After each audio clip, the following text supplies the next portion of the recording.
Video like जरूर कर लीजिए और ऐसे वीडियो लगातार फ्री में पाने के लिए चैनल को तुरंत सब्सक्राइब कर लीजिए और बेल आइकन को जरूर टैप कर लीजिए ताकि आगे भी सारे वीडियो आपको मिलते रहे। यूट्यूब में फॉलो करते हैं तो प्लीज ये वाला फ्री टेलीग्राम चैनल जरूर ज्वाइन कर लीजिएगा। सारे नोटिफिकेशन सारे अपडेट यहीं पे आते हैं, ध्यान रखिए। नमस्कार दोस्तों ये साइंस का सेक्शन वाइज टेस्ट है। 100 साइंस के मोस्ट इंपॉर्टेंट क्वेश्चन है लेटेस्ट ट्रेंड के अकॉर्डिंग, स्टेटमेंट बेस्ड, जैसे आने लगे हैं आते हैं वैसा ही है ये। अब क्या है, वन लाइनर वाला जमाना खत्म हो गया। स्टेटमेंट बेस्ड क्वेश्चंस को जितनी ज्यादा अच्छे से प्रैक्टिस कर लेंगे उतना अच्छा होगा, पहली चीज। दूसरी, सेक्शन वाइज तो चल ही रहे हैं, जीएस फुल लेंथ टेस्ट भी चल रहे हैं, 3 फुल लेंथ मैं करा चुका हूं, उसको भी आप देख लो, अभी 7 और करा दूंगा। सेक्शन वाइज अभी हिस्ट्री के भी आएंगे, ज्योग्राफी के भी हैं, 4 हो चुके हैं, ये 5वां है, ठीक है। साइंस के भी 2 सेक्शन वाइज और करा दूंगा। 500 करके मोस्ट इंपॉर्टेंट एमसीक्यू, कल हिस्ट्री के आपको मिल जाएंगे 500 मोस्ट इंपॉर्टेंट एमसीक्यू, ऐसे ही साइंस के ज्योग्राफी के भी मिल जाएंगे। तो जल्दी से इसको अटेम्प्ट करिए, कैसा लगा कमेंट में जरूर बताइएगा। नमस्कार दोस्तों, स्वागत है यूपीपीसीएस लेटेस्ट न्यूज़ में। आज हम लोग शुरू कर रहे हैं सेक्शनल टेस्ट साइंस का, ठीक है। मैंने सेक्शनल टेस्ट 4 अभी डाले, ये तो लिखा 13 है क्योंकि मैं अब डायरेक्ट साइंस का ले आया हूँ क्योंकि आपकी साइंस की बहुत डिमांड थी। अभी साइंस के 2 सेक्शनल टेस्ट करा दूंगा, 500 मोस्ट इंपॉर्टेंट एमसीक्यू भी साइंस के करा दूंगा, ठीक है। तो काफ़ी हेल्प हो जाएगी आपकी इससे एग्ज़ाम में। और फुल लेंथ टेस्ट मैं 3 करा चुका हूँ, अगर आपने नहीं देखे तो देख लो उसको। वीडियोस की जानकारी के लिए, हर चीज़ के लिए आप यूपीपीसीएस लेटेस्ट न्यूज़ को तुरंत टेलीग्राम पे सब्सक्राइब कर सकते हैं, ठीक है। फ्री ऑफ कॉस्ट है, कोई उसमें मेहनत नहीं लग रही है ना कोई खर्चा लग रहा है। चलिए शुरू करते हैं फिर। कह रहे 2 पिंडों पर समान आवेश होते हैं और उन्हें एक दूसरे के करीब रखा जाता है तो वे एक दूसरे को आकर्षित करते हैं। क्या करते हैं? आकर्षित करते हैं। बिल्कुल गलत है ये। मतलब when 2 bodies of equal charges are placed close to each other they have attract each other. अब मान लो ये पॉजिटिव चार्ज है, ये नेगेटिव चार्ज है, ठीक है। ये नेगेटिव क्यों है? ये तो फिर अट्रैक्ट कर ही लेगा जब दोनों सेम चार्ज हो। लाइक चार्ज आपने बचपन में पढ़ा होगा ना, like charge attract repel each other, unlike charge attract each other, है ना। अब प्लस प्लस है, अब आप ऐसे समझ लो ना यार, बुरा मत मानना। लड़का लड़के की तरफ अट्रैक्ट होगा क्या? होगा क्या? नहीं होगा। लड़का किसकी तरफ अट्रैक्ट होगा? लड़की की तरफ होगा। यार कितनी मतलब प्यारी लग रही है, कितनी क्यूट लग रही है ना, समझ रहे हो ये चीज़। अब हाँ, अब कुछ लड़के लड़के की तरफ भी अट्रैक्ट हो जाएंगे तो वो तो अलग ही हो गया, दीपक लाल वाला काम, उसमें नहीं कुछ कहा जा सकता। बट नेचुरल जो है, अब इसको यार ज़्यादा वो मत करना कि अपनी मर्जी, वो ठीक है, मैं समझाने के लिए बता रहा हूँ, ठीक है। कि लाइक जो प्लस होगा वो माइनस की तरफ ही अट्रैक्ट होगा, मतलब मेल फीमेल की तरफ, फीमेल मेल की तरफ, ये। तो लाइक चार्ज कभी अट्रैक्ट नहीं करते हैं। अब ऐसे एक ट्रिक के थ्रू मैं बता रहा हूँ। तो like charge never attract each other, तो पहली स्टेटमेंट तो गलत है, ठीक है, पहली स्टेटमेंट गलत है। Unlike charge attract each other, है ना, मतलब एक प्लस एक माइनस ये अट्रैक्ट करेगा, स्टेटमेंट ये होनी चाहिए। दूसरा कह रहा है रेक्टिफायर या दिष्टकारी एक उपकरण है जो दिशात्मक प्रत्यावर्ती धारा को एकल दिशात्मक दिष्ट धारा में परिवर्तित करता है।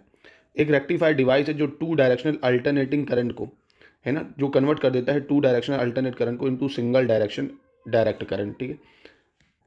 देखिए, ऑल्टरनेट करंट यानी एसी और डायरेक्ट करंट में डिफरेंस समझिए पहले।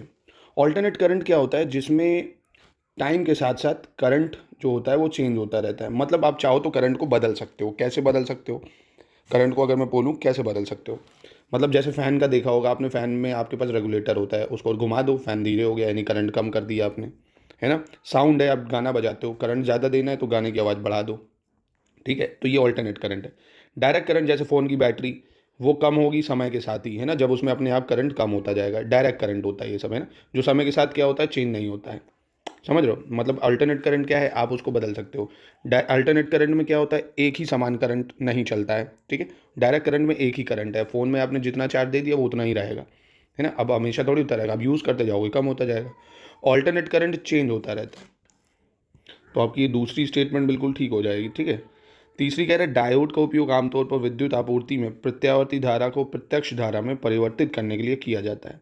मतलब डायोड जो होता है commonly use in power supplies to convert alternate current into direct current, ठीक है। तो जब भी अल्टरनेट करंट को डायरेक्ट करंट में कन्वर्ट करना होता है तो हम किसका यूज़ करते हैं? एक डायोड का यूज़ करते हैं। डायोड लगा देते हैं तो ये जो अल्टरनेट करंट होता है वो डायरेक्ट करंट में कन्वर्ट हो जाता है, ठीक है। इसको याद रखना। अब जैसे मैं पूछ लूँ इन्वर्टर जो है, इन्वर्टर ये कौन सा करंट है? डायरेक्ट करंट है या अल्टरनेट करंट है? तो देखो, इन्वर्टर कहाँ से चार्ज होता है? डायरेक्ट करंट से लेता है और वो अल्टरनेट में यूज़ होता है ना, कि जब लाइट चली गई आप उसको यूज़ कर लो। तो अल्टरनेट करंट ऐसे भी याद कर सकते हो।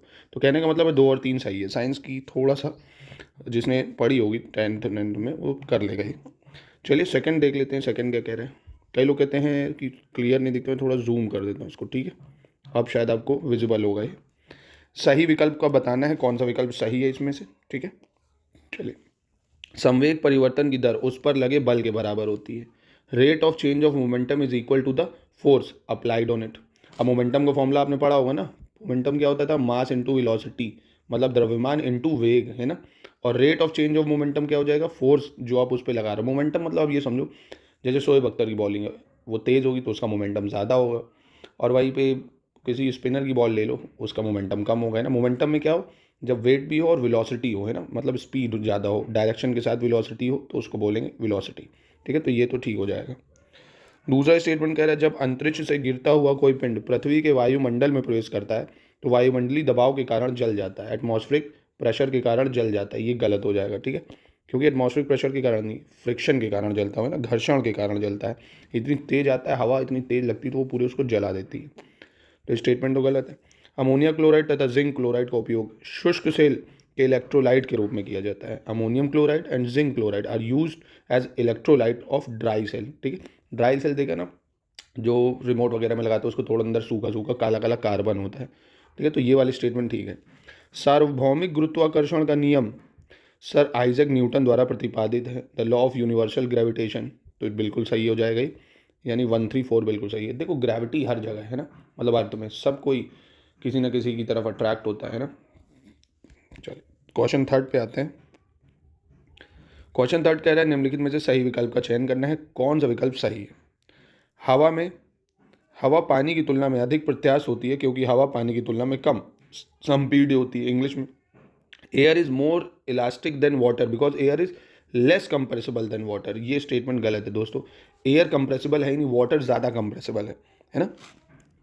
इसकी स्टेटमेंट को आपको क्या लिखना है कि वाटर इज मोर इलास्टिक, मतलब पानी जो है वो हवा की तुलना में अधिक प्रत्यास्थ होता है, ठीक है, क्योंकि कंप्रेसिबल होता है। हवा को कहाँ से कंप्रेस करोगे ना, वाटर ज़्यादा कंप्रेस होता है, तो ये स्टेटमेंट तो गलत हो जाएगी।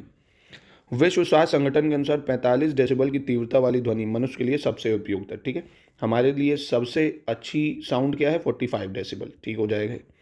ध्वनि की गति ठोस माध्यम में सबसे अधिक, फिर तरल में कम और गैस माध्यम में सबसे कम। स्पीड ऑफ साउंड की अगर बात करी जाए तो वो सबसे ज़्यादा आपको पता होगा सॉलिड में होता है। देखो ना, सॉलिड को मैं कट करूँ, फिर लिक्विड में पानी में भी छप छम छम आता है ना, फिर गैस में आ जाएगा। ठीक है, तो यानी 2 3 बिल्कुल ठीक हो जाएगा। चलो भैया चौथे पे आते हैं हम। फिर से बताना है कौन सा सही है इसमें से, ये पहचानना है आपको। गॉस जो होता है is the unit of measurement of magnetic flux density. चुंबकीय प्रवाह घनत्व की माप की इकाई क्या है, गॉस है। क्या है, गॉस है, बिल्कुल सही है। ठीक है, मैग्नेटिक फ्लक्स की गॉस हो जाएगी। दूसरा कह रहा है विद्युत प्रतिरोध का एसआई मात्रक ओम है। एसआई यूनिट क्या है, इलेक्ट्रिकल रेजिस्टेंस की ओम हो जाएगी। लेंस की शक्ति या पावर जो होता है लेंस का, वो डायोप्टर में मापा जाता है ना, P = 1/f फॉर्मूला पढ़ा होगा। Curie is the SI unit of radioactivity, ये गलत हो जाएगा, क्योंकि रेडियो एक्टिविटी की एसआई यूनिट जो है, या रेडियो धर्मिता बोला जाए हिंदी में, इसकी एसआई यूनिट बर्क्यूरी है। क्या है, बैकरल बोलो, हिंदी में बोलेंगे बैकेरल। ठीक है, बैकेरल बोला जाएगा इसको। ठीक है, बैकेरल। क्यूरी नॉन एसआई यूनिट हो जाएगी, तो बैकेरल है इसकी, यानी 1 2 3 इसका सही है, चौथा नहीं होगा। 5 देखते हैं क्या कह रहा है। निम्नलिखित कथनों पर विचार करना है, कौन सा सही है। जब कोई वस्तु किसी वृत्ताकार पथ पर गिरती है तो उसे वृत्तीय गति कहते हैं। When an object moves on a circular path it is called circular motion. बिल्कुल बिल्कुल सही, और क्या। वृत्ताकार गति करते समय किसी कण के कोणीय विस्थापन में समय के साथ परिवर्तन की दर को उस कण का कोणीय वेग कहते हैं। Rate of change of angular displacement of a particular with respect to time while moving circular motion is called angular velocity. पहले आप एंगुलर वेलोसिटी समझ लीजिए। देखिए आपने लट्टू देखा होगा, ठीक है, लट्टू है, ये लट्टू की कील है। अब ये लट्टू की कील परपेंडिकुलर है, इसको जैसे ही आप नचाओगे छक छक छक छक छक छक छक छक नाचता रहता है। तो एंगुलर वेलोसिटी बेसिकली होता है कि समय के साथ साथ अपनी एक्सिस पे वो कितनी देर घूमता है, वो उसके एंगल पे डिपेंड करता है। अब यही लट्टू टेढ़ा हो जाए, अगर ये इधर टेढ़ा हो जाए इसकी, तो देखो गिर जाता है ना। तो जितना एंगल पे डिपेंड करता है कि वो कितना घूमेगा। अब जैसे अर्थ की एक्सिस है, देखो 23.5 डिग्री टिल्ट है, तो वैसे ऐसे घूमती रहती है। एंगुलर वेलोसिटी बस यही होती है, वेलोसिटी का मतलब डायरेक्शन, एंगल, कि किस एंगल पे वो घूम रही है कितनी देर तक। ठीक है, इसको एंगुलर वेलोसिटी बोला जाता है। तीसरा स्टेटमेंट कह रहा है, एक सीधी रेखा में गति करने वाले कण के वेग को रैखिक वेग कहते हैं। Velocity of a particle moving in a straight line को लीनियर वेलोसिटी। अब जो एक सीधी रेखा में आप कार चलाते चले जा रहे हो तो क्या है, एक लीनियर वेलोसिटी या रेखीय वेग है। ठीक है, यानी तीनों स्टेटमेंट इसकी बिल्कुल सही है, नहीं 1 2 3 ये है, डी हो जाएगा इसका। ठीक है, एक सेकंड में इरेज कर देता हूँ, इसका सही उत्तर डी होना चाहिए। चलिए 6 देख लेते हैं, सही बताना कौन सा, ठीक है। किसी वस्तु के वेग में परिवर्तन की दर को त्वरण कहते हैं। Rate of change in velocity of an object is called acceleration. अब जैसे आप गाड़ी चलाते हो, अभी आप एक ही स्पीड से चलाते रहो, फिर एकदम से एक्सीलरेटर लो, फिर कम करो, है ना। तो एक्सेलरेशन मतलब ये जो आप गाड़ी का एक्सेलरेट करते रहते हो ना, उसी को त्वरण बोलते हैं। तो वेलोसिटी जो टाइम के साथ बदलती रहती है ना, A=V/T होता है। और इसकी यूनिट क्या होती है, मीटर पर सेकंड स्क्वायर, मीटर पर सेकंड स्क्वायर, ठीक है। याद रखिएगा इसको, नहीं स्क्वायर क्यों होगा, मीटर पर सेकंड होनी चाहिए, नहीं हाँ मीटर पर सेकंड स्क्वायर ही होगा, क्योंकि वेलोसिटी का भी हो जाता है मीटर पर सेकंड, ठीक है। तो एक्सेलरेशन की यूनिट भी याद रखना, मीटर पर सेकंड स्क्वायर। दूसरा कह रहे किसी वस्तु के द्रव्यमान और आयतन के गुणनफल को संवेग कहते हैं। तो आयतन नहीं, द्रव्यमान और उसके वेग के गुणनफल को, यानी P फॉर्मूला इसका होता है m/v, पढ़ा होगा बचपन में, मास इंटू वेलोसिटी। तो यानी सिर्फ एक सही है, दो गलत हो जाएगा। 7वां देख लेते हैं क्या कह रहा है। 7वां कह रहा है वॉशिंग मशीन और दही से मक्खन निकालना अभिकेंद्री बल के सिद्धांत पर काम करते हैं। Washing machine and extraction of butter from curd work on the, देखो ना जैसे मटकी से ऐसे ऐसे रस्सी घुमा घुमा के निकालते हैं, तो वो सेंट्रीपिटल फोर्स पे काम करता है, गलत। वो सेंट्रीफ्यूगल फोर्स पे काम करता है। किस पे काम करता है, सेंट्रीफ्यूगल फोर्स, अपकेंद्री बल हिंदी में बोलते हैं। इंग्लिश में इसको बोलेंगे सेंट्रीफ्यूगल और हिंदी में बोलेंगे अपकेंद्रीय, है ना। क्योंकि भाई देखो ना, सब केंद्र की तरफ ही तो घूमते रहते हैं ना, ऐसे ऐसे ऐसे ऐसे ऐसे ऐसे। और अब अगर ये अभिकेंद्री बल की जगह क्या होता, मतलब सेंट्रीपिटल फोर्स ना होता अगर, अब केंद्रीय नहीं, अभी केंद्रीय मैंने लिखना है, ये नोट डाउन करिए, ठीक है। सेंट्रीफ्यूगल या अब केंद्रीय, ठीक, यानी सेंट्रीपिटल नहीं होता है, ये गलत है। दूसरा कह रहा है किसी वस्तु में वह बिंदु जहां वस्तु का संपूर्ण द्रव्यमान केंद्रित होता है वस्तु का गुरुत्वाकर्षण केंद्र कहते हैं। The point of an object where the entire mass of the object is concentrated centre of gravity. अब मान लो ये बुक है ऐसे, ठीक है। अब इस बुक को अगर आप कोशिश करो कॉर्नर से उठाओ अपने हाथ से, तो वो गिर जाएगी, है ना। इसको हमेशा बीच से आप ऐसे होल्ड करो तो उठेगी। और छोटा एग्जांपल देखो, क्रेन व्रेन देखा होगा, सामान उठाती है तो एकदम ऐसे बीच से पकड़ती है, क्योंकि सेंटर ऑफ ग्रेविटी वो होता है जहाँ उसका पूरा मास कंसंट्रेट करता है, ठीक है। तो इसको आप आराम से उठा सकते हो। अब अगर क्रेन यहाँ से उठाएगी तो ये पूरा गिर जाएगा, तो ये बिल्कुल सही है दूसरा। बांध में रोके गए पानी में स्थितिज ऊर्जा होती है, यानी पोटेंशियल एनर्जी होती है। पोटेंशियल एनर्जी क्या होती है, mgh। जब किसी में मास भी हो, ग्रेविटी भी हो, हाइट भी हो, इतनी तेज़ी से पानी गिरता है ना हाइट से, तो इसमें पोटेंशियल एनर्जी होती है। यानी 2 और 3 स्टेटमेंट इसका सही है, ठीक है। 8 पे आ जाते हैं। 8 क्या कह रहा है, विद्युत सेल रासायनिक ऊर्जा को विद्युत ऊर्जा में परिवर्तित करता है। जो इलेक्ट्रिक सेल होता है वो कन्वर्ट करता है केमिकल एनर्जी को इलेक्ट्रिकल एनर्जी में। किसमें, केमिकल एनर्जी को इलेक्ट्रिकल एनर्जी में, इलेक्ट्रिक सेल, ठीक है, ये बिल्कुल। मोमबत्ती रासायनिक ऊर्जा को प्रकाश व ऊष्मा ऊर्जा में कन्वर्ट करती है। कैंडल जो होती है convert chemical energy into light and heat energy, ये भी ठीक है। और क्या, फोटो इलेक्ट्रिक जो सेल होता है वो यांत्रिक ऊर्जा को विद्युत ऊर्जा में परिवर्तित करता है। यांत्रिक ऊर्जा को विद्युत ऊर्जा में, ये गलत है, क्योंकि प्रकाश ऊर्जा होती है ना फोटोवोल्टिक सेल में, सोलर पैनल में यूज होता है। प्रकाश ऊर्जा होती है, वो प्रकाश ऊर्जा को विद्युत ऊर्जा में बदलता है, मतलब लाइट एनर्जी को कन्वर्ट करता है फोटो इलेक्ट्रिक सेल, किसमें, इलेक्ट्रिक एनर्जी में, ये गलत हो गया। डायनामो लाइट एनर्जी को इलेक्ट्रिकल एनर्जी में कन्वर्ट करता है, गलत। डायनामो केमिकल एनर्जी को इलेक्ट्रिक में करता है, यानी यांत्रिक। यहाँ क्या होना चाहिए था, केमिकल, क्योंकि भाई वो एक मशीन है ना, केमिकल रिएक्शन उसमें होता है, यानी ये भी गलत है। पहला और दूसरा ठीक हो जाएगा इसका, ठीक है। आई होप समझ में भी आ रहा होगा आपको। पृष्ठ तनाव के कुछ उदाहरणों के संबंध में कौन से कथन सही हैं ये बताने हैं आपको, ठीक है। वर्षा की बूंद का गोलाकार होना। अब देखिए पृष्ठ तनाव क्या होता है, अब जैसे ही ये मान लीजिए ये आपकी टेबल है या धरती का मतलब अर्थ का सरफेस है, जैसे ही पानी की बूंद पड़ती है वो गोल हो जाती है।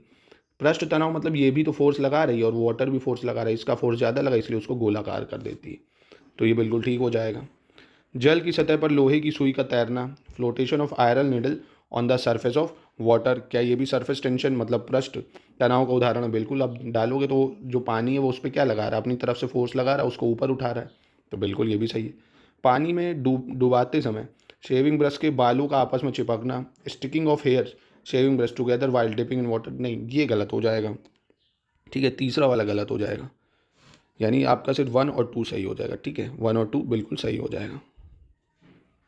और अगर यहाँ पानी में डुबाते समय एक जगह होता पानी में बाहर, पानी से बाहर निकालते हैं पर जब वो चिपकते हैं तो वो होता है। अगर यहाँ होता क्या, पानी से बाहर निकालते समय, ये छोटी छोटी चीज़ें पर मोटी बातें हैं। अगर यहाँ होता पानी से बाहर निकालते समय शेविंग ब्रश के बालों का आपस में चिपक जाना, तो ये सही होता, पानी में डुबाने पे नहीं, ठीक है। यानी 1 और 2 अभी सही है, ये भी याद रखो, तीसरा पूछ सकता है। 10वां कह रहे हैं गेंद पकड़ते समय खिलाड़ी अपने हाथों को पीछे की ओर खींच लेता है, यह न्यूटन की गति का प्रथम नियम है। गलत है दोस्तों, ये न्यूटन की गति का प्रथम नियम नहीं, गति का प्रथम नियम तो जड़त्व का नियम है, ये सेकंड लॉ है न्यूटन का, है ना, P=m/v, क्योंकि जितना ज़्यादा वो हाथ पीछे खींचेगा उसकी वेलोसिटी कम होगी, है ना, तो इसलिए उसको चोट नहीं लगेगी। चलती गाड़ी रुकने पर उसमें बैठे यात्रियों को आगे की ओर झुक जाना न्यूटन की गति का द्वितीय नियम है, ये भी गलत है, ये प्रथम नियम है न्यूटन का, है ना, कि मान लो आप बैठे हो, न्यूटन का प्रथम नियम क्या कहता है भाई, कोई चीज़ अगर रेस्ट में है, रेस्ट में ही रहेगी जब तक उस पर एक्सटर्नल फोर्स ना लगाए। जब आयोग री एग्ज़ाम नहीं करा रहा है ना, वो नहीं कराएगा जब तक आंदोलनकारी उनके बम्बू नहीं करेंगे एकदम कि नहीं कराओ कराओ कराओ कराओ कराओ, प्रेशर एकदम सरकार पर नहीं बनेगा ना, तब तक वो भी नहीं जगेगी। और अगर प्रेशर ज़्यादा हुआ तभी तो ये सरकार कराएगी, प्रेशर कम हुआ तो नहीं कराएगी।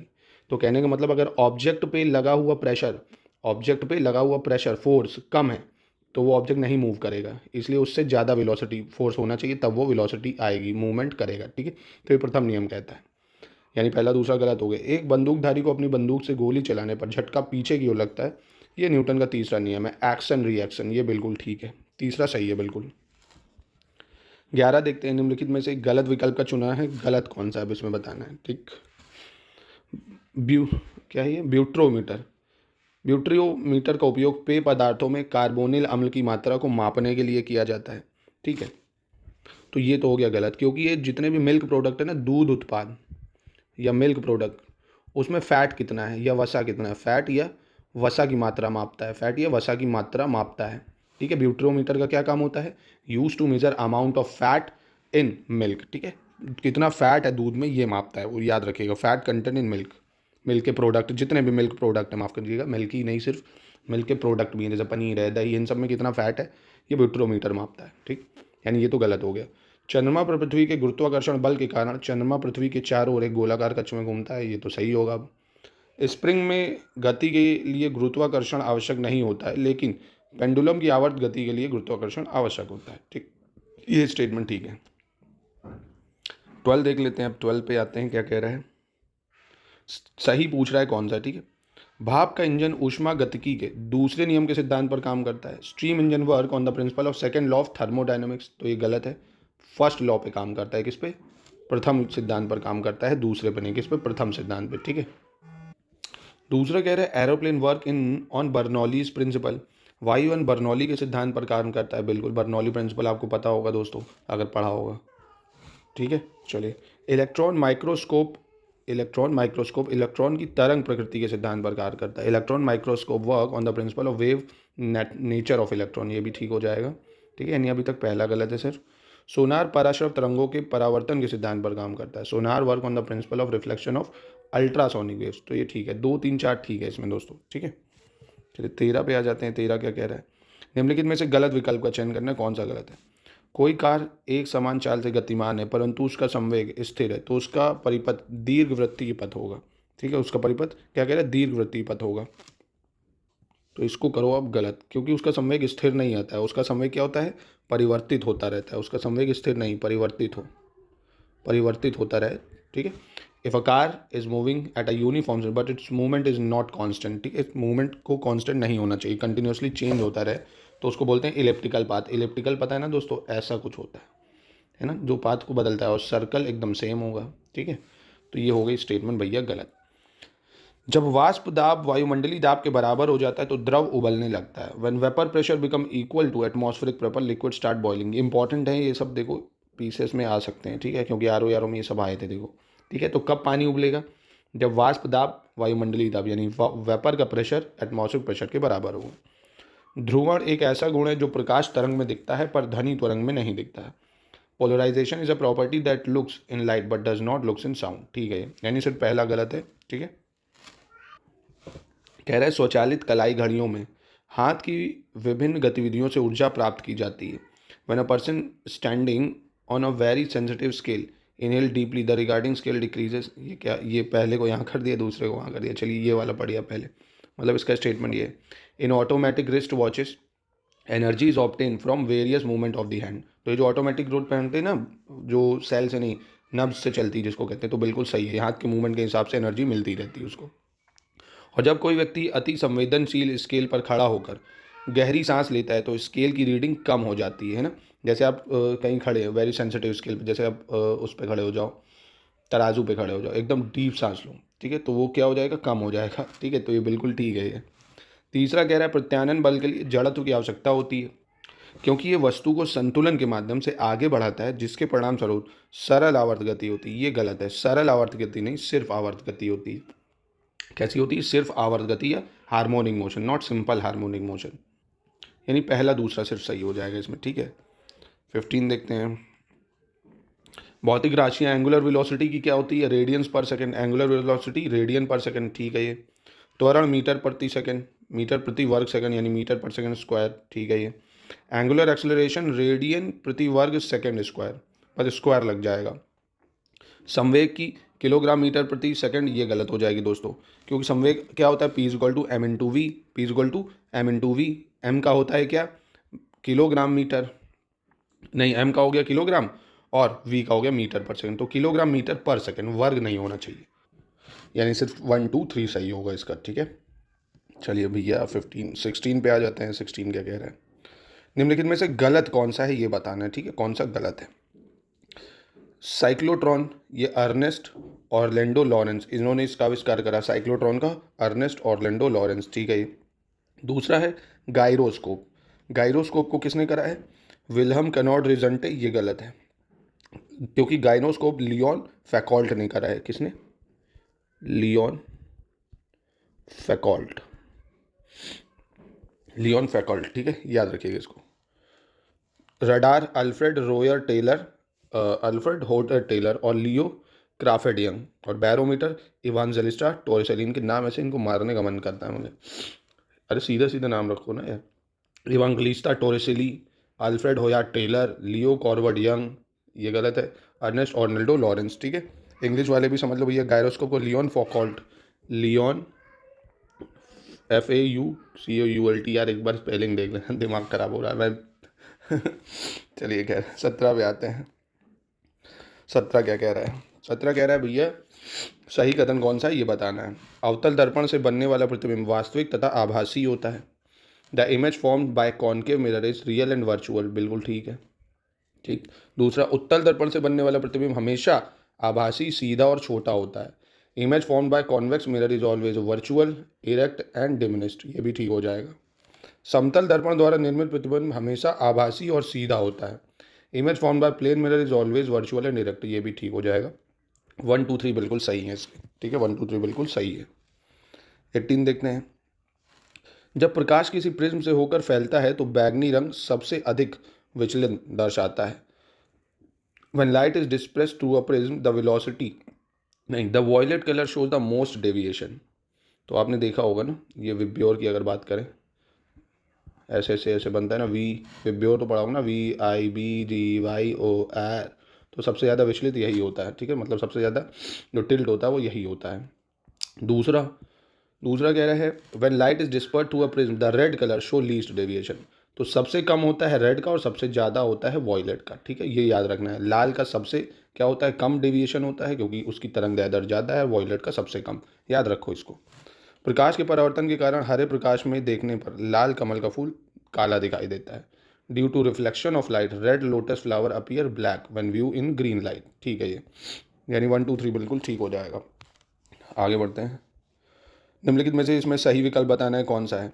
गैस में उत्पन्न होने वाली ध्वनि तरंगे अनुदैर्ध्य तरंगे बोली जाती हैं। जो साउंड वेव जनरेट होती है गैस में जो चलती है उनको क्या बोलते हैं, लॉन्जिट्यूडनल वेव। कौन सी वेव, लॉन्जिट्यूडनल वेव, ठीक है, याद रखना आपको। एक ट्रांसवर्स वेव होती है और दूसरी लॉन्जिट्यूडनल वेव्स होती हैं ना, तो ये ठीक है। दूसरा कह रहा है तापमान में वृद्धि या कमी करने पर उस माध्यम में प्रकाश का वेग अपरिवर्तित रहता है। A speed of light remain unchange as the temperature in medium increases, ये भी बिल्कुल सही हो जाएगा। तीसरा कह रहा है उत्तल दर्पण का उपयोग दंत चिकित्सा में दांतों की दृश्य, प्रत्यक्ष और आवर्तित छवियां प्राप्त करने के लिए किया जाता है। तो ये उत्तल नहीं अवतल दर्पण होता है, ठीक है, जो यूज़ करते हैं डेंटिस्ट वगैरह, ये क्या यूज़ करते हैं, कॉनकेव मिरर यूज़ करते हैं। कौन सा, कॉनकेव, कॉन्वेक्स नहीं, यानी ये थर्ड स्टेटमेंट गलत है, 1 और 2 बिल्कुल सही है। चलिए 20 पे आ जाते हैं। सही कौन सा है ये बताना है, ठीक है, कौन सा विकल्प सही है। भारहीनता की अवस्था में एक मोमबत्ती की ज्वाला का आकार गोलाकार हो जाता है। कैसा हो जाता है, गोलाकार। In the state of weightlessness the shape of candle flame become spherical, ठीक है, आपने देखा होगा ना, जब वो पूरी तरह से मोमबत्ती अभी जल रही है, अभी लंबी ठीक है। तो अभी उसमें क्या शेप है, मतलब वेट है। जैसे जैसे वो पिघल जाती है फिर वो ऐसे गोल हो जाती है, पूरी नहीं, जब वो पिघल जाती है देखो ऐसे हो जाती है, ठीक है। लेज़र विकिरण सॉरी, लेज़र विकिरण के उत्तेजित उत्सर्जन द्वारा प्रकाश प्रवर्धन का संक्षेपित रूप है।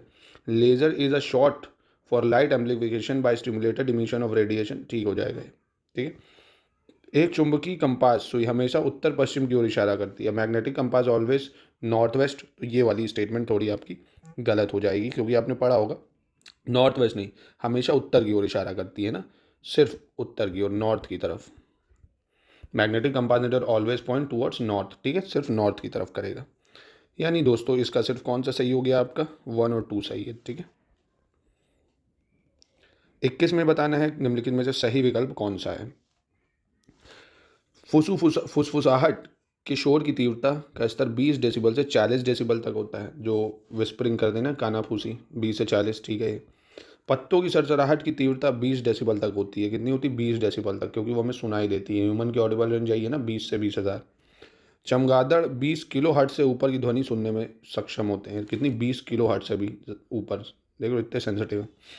20 हर्ट्ज से नीचे की ध्वनि सुनने में सक्षम होते हैं हाथी, हाथी 20 से भी नीचे की सुन लेते हैं, ये भी सही है। हाथी को भी अंदाज़ा हो जाता है ना कुछ भी अगर अनफॉर्सीन होता है, ऐसे कुत्ते भी होते हैं, यानी ये चारों सही हो जाएगा।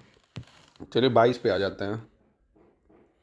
22 में सही बताना कौन सा है, ठीक है। कह रहा है काला रंग गर्मी का बहुत अच्छा अवशोषक होता है, इसलिए गर्मियों में काले कपड़े सीधे सूर्य से प्राप्त ऊष्मा की पूरी मात्रा को अवशोषित कर लेते हैं, मतलब एब्जॉर्व कर लेते हैं, और कुछ भी अपरिवर्तित नहीं करते। तो ये गलत है, कुछ भी अपरिवर्तित नहीं, कुछ भी परिवर्तित नहीं करते हैं, परावर्तित मतलब रिफ्लेक्ट करते ही नहीं है वो, है ना, जिससे हमें और भी गर्मी लगती है। धूप में काला पहन लो, सारी एनर्जी स्टोर होती जाएगी, रिफ्लेक्शन होगा नहीं।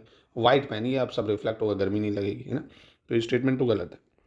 दूसरा क्या कह रहा है, डीजल इंजन ईंधन को प्रज्वलित करने के लिए स्पार्क प्लग पर निर्भर नहीं होते हैं, इसलिए डीजल में कोई स्पार्क प्लग नहीं होता। डीजल इंजन में, diesel engine do not rely on spark plug to ignite the fuel, so that there is no spark plug in diesel engine. जितने भी डीजल इंजन होते हैं उसमें स्पार्क प्लग नहीं होता है, ये याद रखना है। यानी इसकी स्टेटमेंट 2 सही है, पहली गलत है। चलिए 23 देख लेते हैं। मीटर स्केल का उपयोग 10⁻³ मीटर से लेकर 10⁻² मीटर तक की लंबाई मापने के लिए किया जाता है। Metre scale is use to measure length ranging from 10⁻³ metre to 10⁻² metre, ठीक हो जाएगा ये। दूसरा, वर्नियर कैलिपर्स का उपयोग 10⁻⁴ मीटर की सटीकता तक लंबाई मापने के लिए किया जाता है। Vernier calliper is use to measure length up to 10⁻⁴ metre, ठीक है ये। तीसरा क्या कह रहा है, स्क्रू गेज और स्फेरोमीटर का उपयोग, स्क्रू गेज और स्फेरोमीटर का उपयोग 10⁻⁹ मीटर तक की लंबाई मापने के लिए किया जाता है। तो 10⁻⁹ नहीं, 10⁻5 मीटर तक की लंबाई मापता है ये, 10⁻5, ठीक है। यानी 1 और 2 सिर्फ सही है, इसका तीसरा गलत हो जाएगा। 24 देख लेते हैं। ध्रुवों पर पृथ्वी की त्रिज्या सबसे कम होने के कारण गुरुत्वीय त्वरण का मान सबसे अधिक होता है। Due to the earth radius being smallest at the poles, value of gravitational acceleration is highest. अब एक चीज़ समझिए आप, अब अगर आप पृथ्वी देखोगे ऐसे है, ठीक है। अब यहाँ पे तो बड़ी है ना, यहाँ पे देखिए इसकी रेडियस ज़्यादा है, ऊपर कम हो गई है। तो जहाँ कम हो जाएगी वहाँ पे ग्रेविटेशनल जो एक्सेलरेशन है वो ज़्यादा पड़ेगा। अब देखो ना, आप अगर किसी चीज़ को घुमाओ जो सर्कुलर हो, तो यहाँ पे वो ज़्यादा तेज़ी से घूमती है ना, यहाँ पे इसकी स्पीड कम हो जाएगी, क्योंकि यहाँ पे ज़्यादा लंबी है वो, है ना, इसलिए। तो उसकी जो ग्रेविटेशनल एक्सेलरेशन है यहाँ पे ज़्यादा होगी, क्योंकि यहाँ पे, माफ़ करना एक सेकेंड, मैं फिर से बता रहा हूँ, ये अगर बड़ा रेडियस है तो ये ऐसे आप अगर लट्टू घुमाओगे ना, देखो ऊपर वाला ज़्यादा देर तक घूमे, क्योंकि वहाँ पे रेडियस कम है, तो कम होगी तो ज़्यादा देर तक घूमेगी, एक्सेलरेशन ज़्यादा होगा, ठीक है। तो ये स्टेटमेंट क्या है, बिल्कुल सही है। जैसे जैसे हम पृथ्वी की सतह से नीचे जाते हैं गुरुत्वीय त्वरण का मान बढ़ता जाता है, ये गलत हो जाएगा, गुरुत्वीय त्वरण का मान कम होगा, है ना।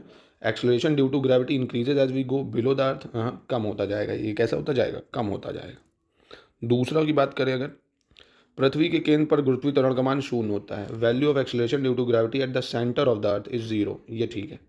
यानी पहला और तीसरा सही है दोस्तों, ठीक है। 25 देखते हैं। निम्नलिखित में से गलत विकल्प का चयन करना कौन सा गलत है। पृथ्वी की सतह पर पलायन वेग 11.2 किलोमीटर प्रति सेकंड होता है। एस्केप वेलोसिटी जो है अर्थ की वो 11.2 किलोमीटर पर सेकंड है, ये बिल्कुल ठीक है, ठीक है। दूसरा कह रहा है चंद्रमा पर पलायन वेग का मान लगभग 4.2 किलोमीटर प्रति सेकंड होता है। चंद्रमा पर पलायन वेग यानी एस्केप वेलोसिटी 4.2, ये गलत है। 4.2 नहीं 2.4 किलोमीटर प्रति सेकंड होता है, यानी ये स्टेटमेंट गलत हो गई। चंद्रमा पर गुरुत्वाकर्षण के कारण त्वरण का मान पृथ्वी पर गुरुत्वाकर्षण के कारण त्वरण का मान पर 1/6 गुना होता है, ये ठीक है। चंद्रमा पर एक व्यक्ति का वजन पृथ्वी पर एक व्यक्ति के वजन का 1/6 है, ये भी आपको पता होगा, ठीक है। चलिए 26 पे आते हैं, सही विकल्प बताना कौन सा है। किसी कक्षा में घूम रहे उपग्रह की कुल ऊर्जा उसकी गुरुत्वाकर्षण स्थितिज ऊर्जा और गतिज ऊर्जा का योग होती है। The total energy of satellite moving in an orbit is the sum of gravitational potential energy and kinetic energy, बिल्कुल सही है। दूसरा, पृथ्वी के गुरुत्वाकर्षण खिंचाव से बचने के लिए उपग्रह के लिए आवश्यक ऊर्जा की न्यूनतम मात्रा को बंधन ऊर्जा कहा जाता है। Binding energy is the minimum amount of energy required for satellite to escape the gravitational pull of earth, ठीक हो जाएगा। तीसरा, the time taken by satellite to complete one revolution around the planet is called period of revolution of satellite.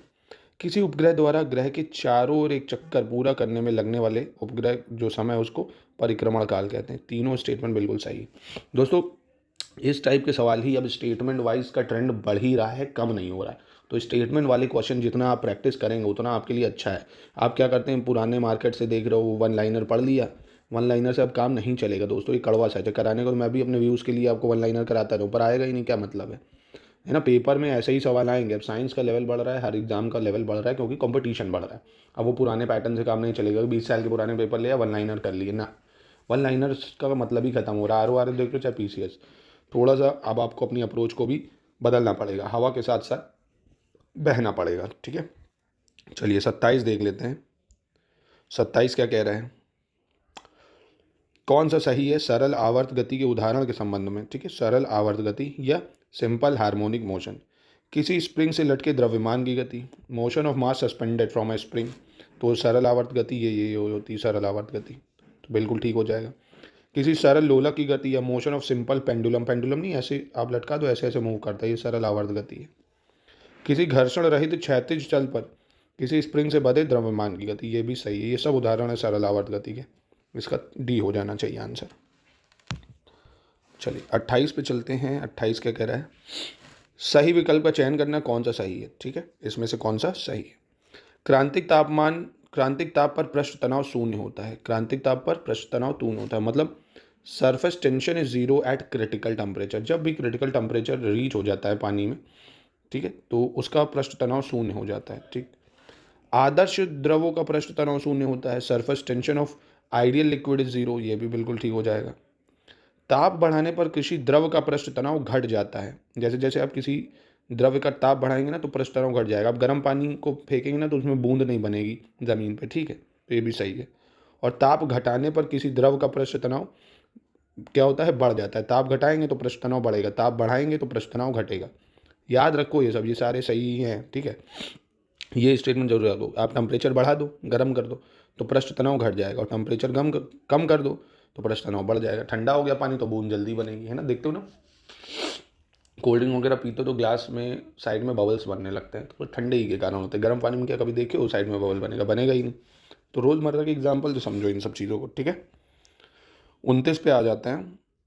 तरल पदार्थ में दबाव के नियम के संबंध में सही विकल्प का चयन करना है। Select the correct option relating laws of pressure in liquid. द्रव के भीतर एक क्षैतिज तल पर स्थित सभी बिंदुओं पर द्रव दाब समान होता है। Liquid pressure is the same at all points located on horizontal plane inside the liquid, तो ये स्टेटमेंट तो बिल्कुल सही है आपकी। द्रव के भीतर किसी भी बिंदु पर द्रव का दाब सभी दिशाओं में बराबर होता है। Pressure of liquid at any point inside the liquid is equal in all direction, ये भी सही है। किसी द्रव पदार्थ द्वारा डाला गया दबाव हमेशा द्रव के संपर्क में आने वाली सतह के लंबवत होता है। The pressure exerted by liquid is always perpendicular to the surface in contact with liquid, ये भी सही है। द्रव के भीतर किसी बिंदु पर द्रव दाब की सतह के आकार व क्षेत्रफल पर निर्भर करता है। जो लिक्विड प्रेशर होता है at any point inside liquid does not depend on the shape of area of surface. तो अब उसको पानी में डालो या ग्लास में, प्रेशर उतना ही लगाएगा ना, एरिया डिपेंड नहीं करता है। चारों स्टेटमेंट बिल्कुल सही है इसकी। चलिए 30 देख लेते हैं क्या कह रहा है। सही विकल्प बताना है कौन सा है। एक ही पदार्थ के अणुओं के बीच लगने वाले आकर्षण बल को संसंजक बल कहते हैं या कोहेसिव फोर्स बोलते हैं। The force of attraction that act between molecules of same substance called cohesive force. विभिन्न पदार्थों के अणुओं के बीच लगने वाले आकर्षण बल को असंजक बल कहते हैं। कौन सा बल कहते हैं, असंजक या एडिसिव फोर्स कहते हैं। किसी कोशिका में द्रव के ऊपर चढ़ने अथवा नीचे उतरने की घटना को कोशिकात्व कहते हैं। फिनोमिना ऑफ लिक्विड राइजिंग और falling in a capillary is called capillarity. तीनों स्टेटमेंट बिल्कुल सही है इसकी, ठीक है, कोई गलत नहीं होगी। इंपॉर्टेंट है, याद रखो, पूरी साइंस कवर हो जाएगी। सिर्फ 2 ही थे, इतने स्टेटमेंट वाइज का मतलब यही होता है, सब कवर हो जाता है उससे। चलिए 31 पे आते हैं। कह रहा है प्रत्याशिता की सीमा के अंदर प्रतिबल सदैव विकृत के अनुक्रमानुपाती होता है, इसे हुक का नियम कहते हैं। Within the limit of elasticity stress is always proportional to strain. मतलब स्ट्रेस जो होता है वो क्या होता है, डायरेक्टली प्रोपोर्शनल टू स्ट्रेन होता है। इसको हुक्स लॉ बोलते हैं। क्या बोलते हैं, हुक्स लॉ, बिल्कुल ठीक है ये। अब स्ट्रेस तो पता है ना आपके ऊपर स्ट्रेस कैसे आएगा, जब बहुत आपके ऊपर दबाव पड़ेगा। ऐसे स्प्रिंग जो होती है बहुत ज़्यादा दबाते हैं तो स्ट्रेस पड़ता है, और इसे जैसे ही खोल दो तो स्ट्रेन करती है। स्टेटमेंट ठीक है ये। दूसरा कह रहा है हाइगेंस के सिद्धांत के अनुसार यदि कोई पिंड पूरी तरह से पानी में डूबा हुआ है तो विस्थापित तरल पदार्थ का आयतन पिंड के आयतन के बराबर होता है। तो ये हाइगेंस प्रिंसिपल नहीं, आर्किमिडीज प्रिंसिपल कहता है ये। आर्किमिडीज का सिद्धांत कहता है, यानी सिर्फ 1 सही है, दूसरा गलत हो जाएगा।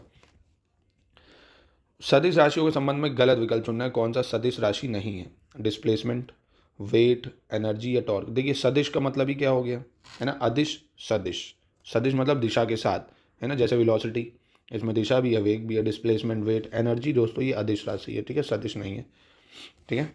चलिए 33 पे आ जाते हैं। 33 क्या कह रहा है, कौन सा सही है ये बताना, ठीक है, निम्नलिखित में से कौन सा सही। अर्धचालक वे पदार्थ है जिनकी विद्युत चालकता चालक की तुलना में कम परंतु अचालक की तुलना में अधिक होता है। Semiconductors are those substances the electrical conductivity of which is less than that of conductors but more than that of non-conductor। ठीक है, तो कहने का मतलब है सेमी है ना। सेमी का मतलब क्या होता है, जैसे एक गवर्नमेंट होती है, दूसरी प्राइवेट होती है, इसके बीच में सेमी गवर्नमेंट आती है। सेमी मतलब आधा सरकारी आधा प्राइवेट, है ना। तो ऐसे ही सेमी का मतलब क्या हुआ, सेमी कंडक्टर का मतलब क्या हुआ, आधा कंडक्टर और आधा नॉन कंडक्टर, उसके बीच का हो गया, ठीक है, सिंपल है, हो गया, ये सही है। दूसरा, ट्रांजिस्टर के निर्माण में सिलिकॉन और जर्मेनियम जैसे अर्धचालकों का उपयोग किया जाता है। Semiconductor such as silicon and germanium are use in the manufacturing of transistor. तो आपको ये एग्जांपल भी याद रखना है सेमीकंडक्टर के, सिलिकॉन और जर्मेनियम। आकाशीय बिजली वायुमंडल में विपरीत रूप से आवेशित बादलों के बीच एक विद्युत निर्वहन होती है। Lightning is an electrical discharge between oppositely charge clouds. बिल्कुल, लाइटनिंग क्यों होती है, अब एक प्लस और एक माइनस जब ये फ्रिक्शन करते हैं, अट्रैक्ट करते हैं तो कड़कती है बिजली, है ना। जैसे देखा होगा सर्दियों में कभी कभी कंबल आप लेते हो ना, तो पैरों से अगर आपके रोइयों से टकराती है तो वो चिंगारी छोड़ती है, मतलब लाइटनिंग इफेक्ट करती है, क्योंकि वो प्लस चार्ज है, आपके नेगेटिव चार्ज है, इसलिए तीनों स्टेटमेंट ठीक हो जाएंगे। चलिए देखते हैं 34। कह रहे संवहन द्वारा उष्मा स्थानांतरण केवल ठोस और द्रवों में होता है। Heat transfer by convection only in solid and liquid. गलत है दोस्तों, क्योंकि कन्वेक्शन या संवहन द्वारा उष्मा का जो स्थानांतरण है ये किस में होगा आपका, ये लिक्विड और गैसेस में होता है। ओनली लिक्विड हो गए आपके, जैसे पानी वानी हो गया, और गैसेस में संवहन के थ्रू कन्वेक्शन करंट उठते हैं, है ना। ठोस में नहीं उठता, ठोस में कहाँ से उठेगा। संवहन विभिन्न तापमान वाले तरल पदार्थ के संचलन द्वारा उष्मा स्थानांतरण की प्रक्रिया है ना, तो ये ठीक है। Convection is the process of heat transfer by circulation of fluid having different temperature. तो ये भी बिल्कुल सही हो जाएगा, क्योंकि ठोसों में कंडक्शन होता है। जैसे आप एक लोहा गर्म है और उसको दूसरे लोहे में छुआ दो तो इधर सब एनर्जी ट्रांसफर होती जाती है। कन्वेक्शन होता है जो बिना मीडियम के होता है, ठीक है, यानी ये तो ठीक है। किसी तरल का उसके क्वथनांक से कम तापमान पर गैस में बदलना वाष्पीकरण कहलाता है, जिसके द्वारा पानी तरल से गैस या वाष्प में बदल जाता है। Transformation of liquid into gas at any temperature lower than its boiling point is called evaporation by which water change from liquid to gas. ठीक है, यानी 1 वाला तो गलत हो गया, 2 और 3 इसका सही होना चाहिए सिर्फ, ठीक है। चलिए 35 देखते हैं। निम्नलिखित में से सही विकल्प का चयन करना, कौन सा विकल्प सही है। 75 डेसिबल से अधिक तीव्रता की ध्वनि मानव स्वास्थ्य पर नकारात्मक प्रभाव डालती है। Sound intensity above 75 decibels have negative effect on human health. ठीक है। 80 डेसिबल से अधिक तीव्रता की ध्वनि को शोर कहते हैं। Sound intensity greater than 80 decibel is called noise. ये जरूर याद रखना, शोर क्या है, जब 80 डेसिबल से ज़्यादा हो। ठीक।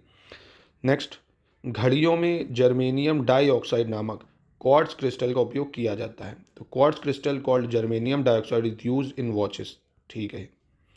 क्वार्ट्ज पृथ्वी की सतह पर पाए जाने वाला तीसरा सबसे आम खनिज होता है। नहीं, ये तो गलत होना चाहिए यार, ये गलत होना चाहिए। घड़ियों में जर्मेनियम डाइऑक्साइड नामक क्वार्ट्ज क्रिस्टल का उपयोग किया जाता है, ये नहीं होगा, ठीक है, ये गलत होगा। क्यों गलत होगा इसको समझिए। घड़ियों में जर्मेनियम डाइऑक्साइड नहीं, सिलिकॉन डाइऑक्साइड यूज़ करते हैं, जो क्वार्ट्ज क्रिस्टल का उपयोगी होता है, जर्मेनियम नहीं। कौन होता है, सिलिकॉन डाइऑक्साइड, ठीक है। सिलिकॉन वाली लड़की को, वही वाला, मैं पकड़ता नहीं है ना, हनी सिंह का गाना है शायद। सिलिकॉन डाइऑक्साइड नामक क्वार्ट्ज क्रिस्टल का उपयोग किया जाता है, ठीक है, याद रखिए इसको। जो दूसरा सबसे अधिक पाया जाने वाला खनिज है, तीसरा नहीं, तो ये भी स्टेटमेंट हो गई गलत है ना। क्वार्ट्ज पृथ्वी की सतह पर पाया जाने वाला दूसरा सबसे आम खनिज है। कौन सा? दूसरा सबसे आम खनिज, ठीक है। आई होप क्लियर होगा आपको, 1 और 2 बिल्कुल ठीक है। 36 पे आ जाते हैं। 36 क्यों कोई रो हुई भैया। रेत और नेफ्थलीन के मिश्रण को ऊर्ध्वपातन द्वारा अलग किया जाता है। A mixture of sand and naphthalene can be separated by sublimation. बिल्कुल, सैंड और नेफ्थलीन के मिक्सचर को, सब्लिमेशन क्या होता है? जो डायरेक्ट, जैसे कपूर है, आपने जलाया, पानी नहीं बना, वो डायरेक्ट गैस बन गया है ना, जो सॉलिड से डायरेक्ट गैस में बदल जाता है, उसको ऊर्ध्वपातन बोलते हैं या सब्लिमेशन, ठीक है। नेक्स्ट क्या कह रहा है? आशवन की प्रक्रिया का उपयोग प्रायः तरल अशुद्धियों के शुद्धिकरण के लिए किया जाता है। The process of distillation is often use for purification of liquid impurities. ये भी सही है। आबाऊ के सिद्धांत के द्वारा परमाणु में कक्षों को भरने का क्रम नियंत्रित किया जाता है। The order of filling of orbital is an atom is controlled by Aufbau principle. ठीक हो जाएंगे तीनों स्टेटमेंट बिल्कुल, ठीक है। 37 देख लेते हैं।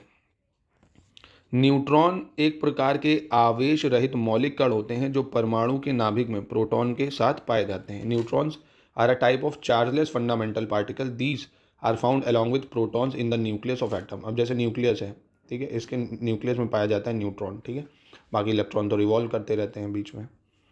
ठीक हो जाएगा ये। एक प्रकार के उप परमाणु कण न्यूट्रिनो में कोई विद्युत आवेश नहीं होता है। Subatomic particle neutrino has no electric charge. ये भी सही हो जाएगा। न्यूट्रॉन में होता है, न्यूट्रिनो में कोई चार्ज, इलेक्ट्रिक चार्ज नहीं होता है, ठीक है। बीटा कण में धनावेशित आवेश होते हैं। Beta particle have positive charges. Beta particle have positive charges, ये गलत है दोस्तों, ठीक है, क्योंकि बीटा कणों में पॉजिटिव नहीं, नेगेटिव चार्ज होता है। कैसा होता है? नेगेटिव आवेश होता है, याद रखना है इसको आपको, यानी सिर्फ पहला दूसरा सही हो जाएगा, ठीक है। आगे बढ़ते हैं, 38 पे आ जाते हैं। कह रहा है इनमें से कौन सा सही है ये बताना है, ठीक है। क्रोमेटोग्राफी रंगीन रसायनों के मिश्रण को अलग करने की एक रासायनिक तकनीक है। क्रोमेटोग्राफी जो है एक रासायनिक तकनीक है, बिल्कुल ठीक है। और पूछ रहा है आपसे गलत कौन सा है, ठीक है। किसी द्रव की श्यानता गीजर काउंटर से मापी जाती है। किसी द्रव की श्यानता गीजर काउंटर से मापी जाती है दोस्तों, नहीं, ये गलत हो जाएगा। ये गाइगर काउंटर के द्वारा रेडियो एक्टिविटी को मापा जाता है, ठीक है, याद रखिएगा, गाइगर काउंटर या गीजर काउंटर, ठीक है। इससे हम क्या मानते हैं? रेडियो एक्टिविटी को मापते हैं। गीजर काउंटर से द्रव की श्यानता नहीं, यानी ये हो गया आपका गलत। दूसरा, अशुद्धियों के कारण द्रव का क्वथनांक बढ़ जाता है। Boiling point of liquid increases due to impurities. तो ये तो सही है, पानी अगर गंदा होगा तो उसको उबलने में टाइम लगेगा, यानी सिर्फ दूसरा गलत है। चलिए 39 देखते हैं, कौन सा सही है ये बताना है। एक परमाणु के केंद्र का धनावेशित हिस्सा नाभिक कहलाता है। The positively charge part of centre of N atom is called nucleus, ठीक है। तो न्यूक्लियस जो होता है वो पॉजिटिवली चार्ज होता है, बिल्कुल ठीक है ये, बिल्कुल ठीक है ये। इलेक्ट्रॉन, प्रोटॉन तथा न्यूट्रॉन परमाणु नाभिक के मुख्य अवयव होते हैं। तो परमाणु नाभिक यानी एटॉमिक न्यूक्लियस परमाणु नाभिक यानी एटॉमिक न्यूक्लियस की बात करें तो यहाँ सिर्फ आपको प्रोटॉन और न्यूट्रॉन मिलेगा, ठीक है। इलेक्ट्रॉन तो बाहर रिवॉल्व करता है ना, तो ये स्टेटमेंट तो गलत हो गई। वे परमाणु जिनमें न्यूट्रॉन की संख्या समान लेकिन प्रोटॉन की संख्या भिन्न होती है समस्थानिक कहलाते हैं। ये भी गलत हो जाता है, क्योंकि आइसोटोप्स क्या होता है? आइसोटोप्स आपने पढ़ा होगा कि वे परमाणु जिनमें प्रोटॉन की संख्या समान लेकिन न्यूट्रॉन की संख्या भिन्न होती है, उल्टा है इसमें, ठीक है। प्रोटॉन जो होंगे वो सेम होंगे, न्यूट्रॉन अलग होंगे। और ये भी समझ सकते हो जिनका एटॉमिक नंबर सेम हो, मास नंबर डिफरेंस हो, ठीक है। तो याद रखना, ये पूछता है समस्थानिक क्या होते हैं? प्रोटॉन की संख्या समान होती है, न्यूट्रॉन विभिन्न हो सकते हैं, यानी सिर्फ स्टेटमेंट एक सही है इसमें। 40 में ठोस अशुद्धियों के शुद्धिकरण के लिए निम्नलिखित में से किन प्रक्रियाओं का उपयोग किया जाता है? Which of the following process are used for purification of solid impurities, ठीक है। तो इसके लिए क्या यूज़ करेंगे? एक तो हम लोग सब्लिमेशन कर लेते हैं यूज़ भाई, ऊर्ध्वपातन कर सकते हैं, ठीक है। दूसरा हम लोग क्रिस्टलीकरण कर सकते हैं या क्रिस्टलाइजेशन कर सकते हैं। सब्लिमेशन या क्रिस्टलाइजेशन, डिस्टिलेशन नहीं कर सकते हैं, ठीक है, आश्वासन नहीं करते हैं, ठीक है। यानी 1 और 3 बिल्कुल ठीक हो जाएगा। 41 देखते हैं, चलिए। निम्नलिखित कथनों पर विचार करना है, कौन सा कथन सही है, ठीक है। किसी तत्व की द्रव्यमान संख्या उसके नाभिक में उपस्थित प्रोटॉनों और न्यूट्रॉनों की संख्या के योग के बराबर होती है। जो मास नंबर होता है किसी एलिमेंट का वो क्या होता है दोस्तों? सम ऑफ प्रोटॉन एंड न्यूट्रॉन, बिल्कुल सही है। मास नंबर क्या होता है? प्रोटॉन प्लस न्यूट्रॉन, ठीक। तो ये तो ठीक हो जाएगा। दूसरा, पाश्चुरीकरण का संबंध दुग्ध के निर्जलीकरण से है। Pasteurization is related to dehydration of milk, ये गलत हो जाएगा दोस्तों, क्योंकि पाश्चुरीकरण या pasteurization related to disinfection of milk. अब उसको उबाल दो, जितने भी कीटाणु होते हैं वो मर जाएंगे। कीटाणु शोधन है, पेस्टराइजेशन मतलब कीटाणु शोधन होता है, निर्जलीकरण नहीं होता है। जल अपघटन में ऊर्जा उष्मा के रूप में निर्गमित होती है। Energy is produce in the form of heat in hydrolysis. ठीक है ये यानी क्या यानी 1 और 3 सही है। ठीक है 42 में भी आपको सही बताना है कौन सा है। पोटेशियम सर्वाधिक क्रियाशील धातु है। ठीक है potassium is the most reactive metal. ठीक है potassium is the most reactive metal. अब रिएक्टिविटी सीरीज तो बचपन में पढ़ी होगी ना, ऐसे केदारनाथ का माली आलू जरा फीके से पकाता है,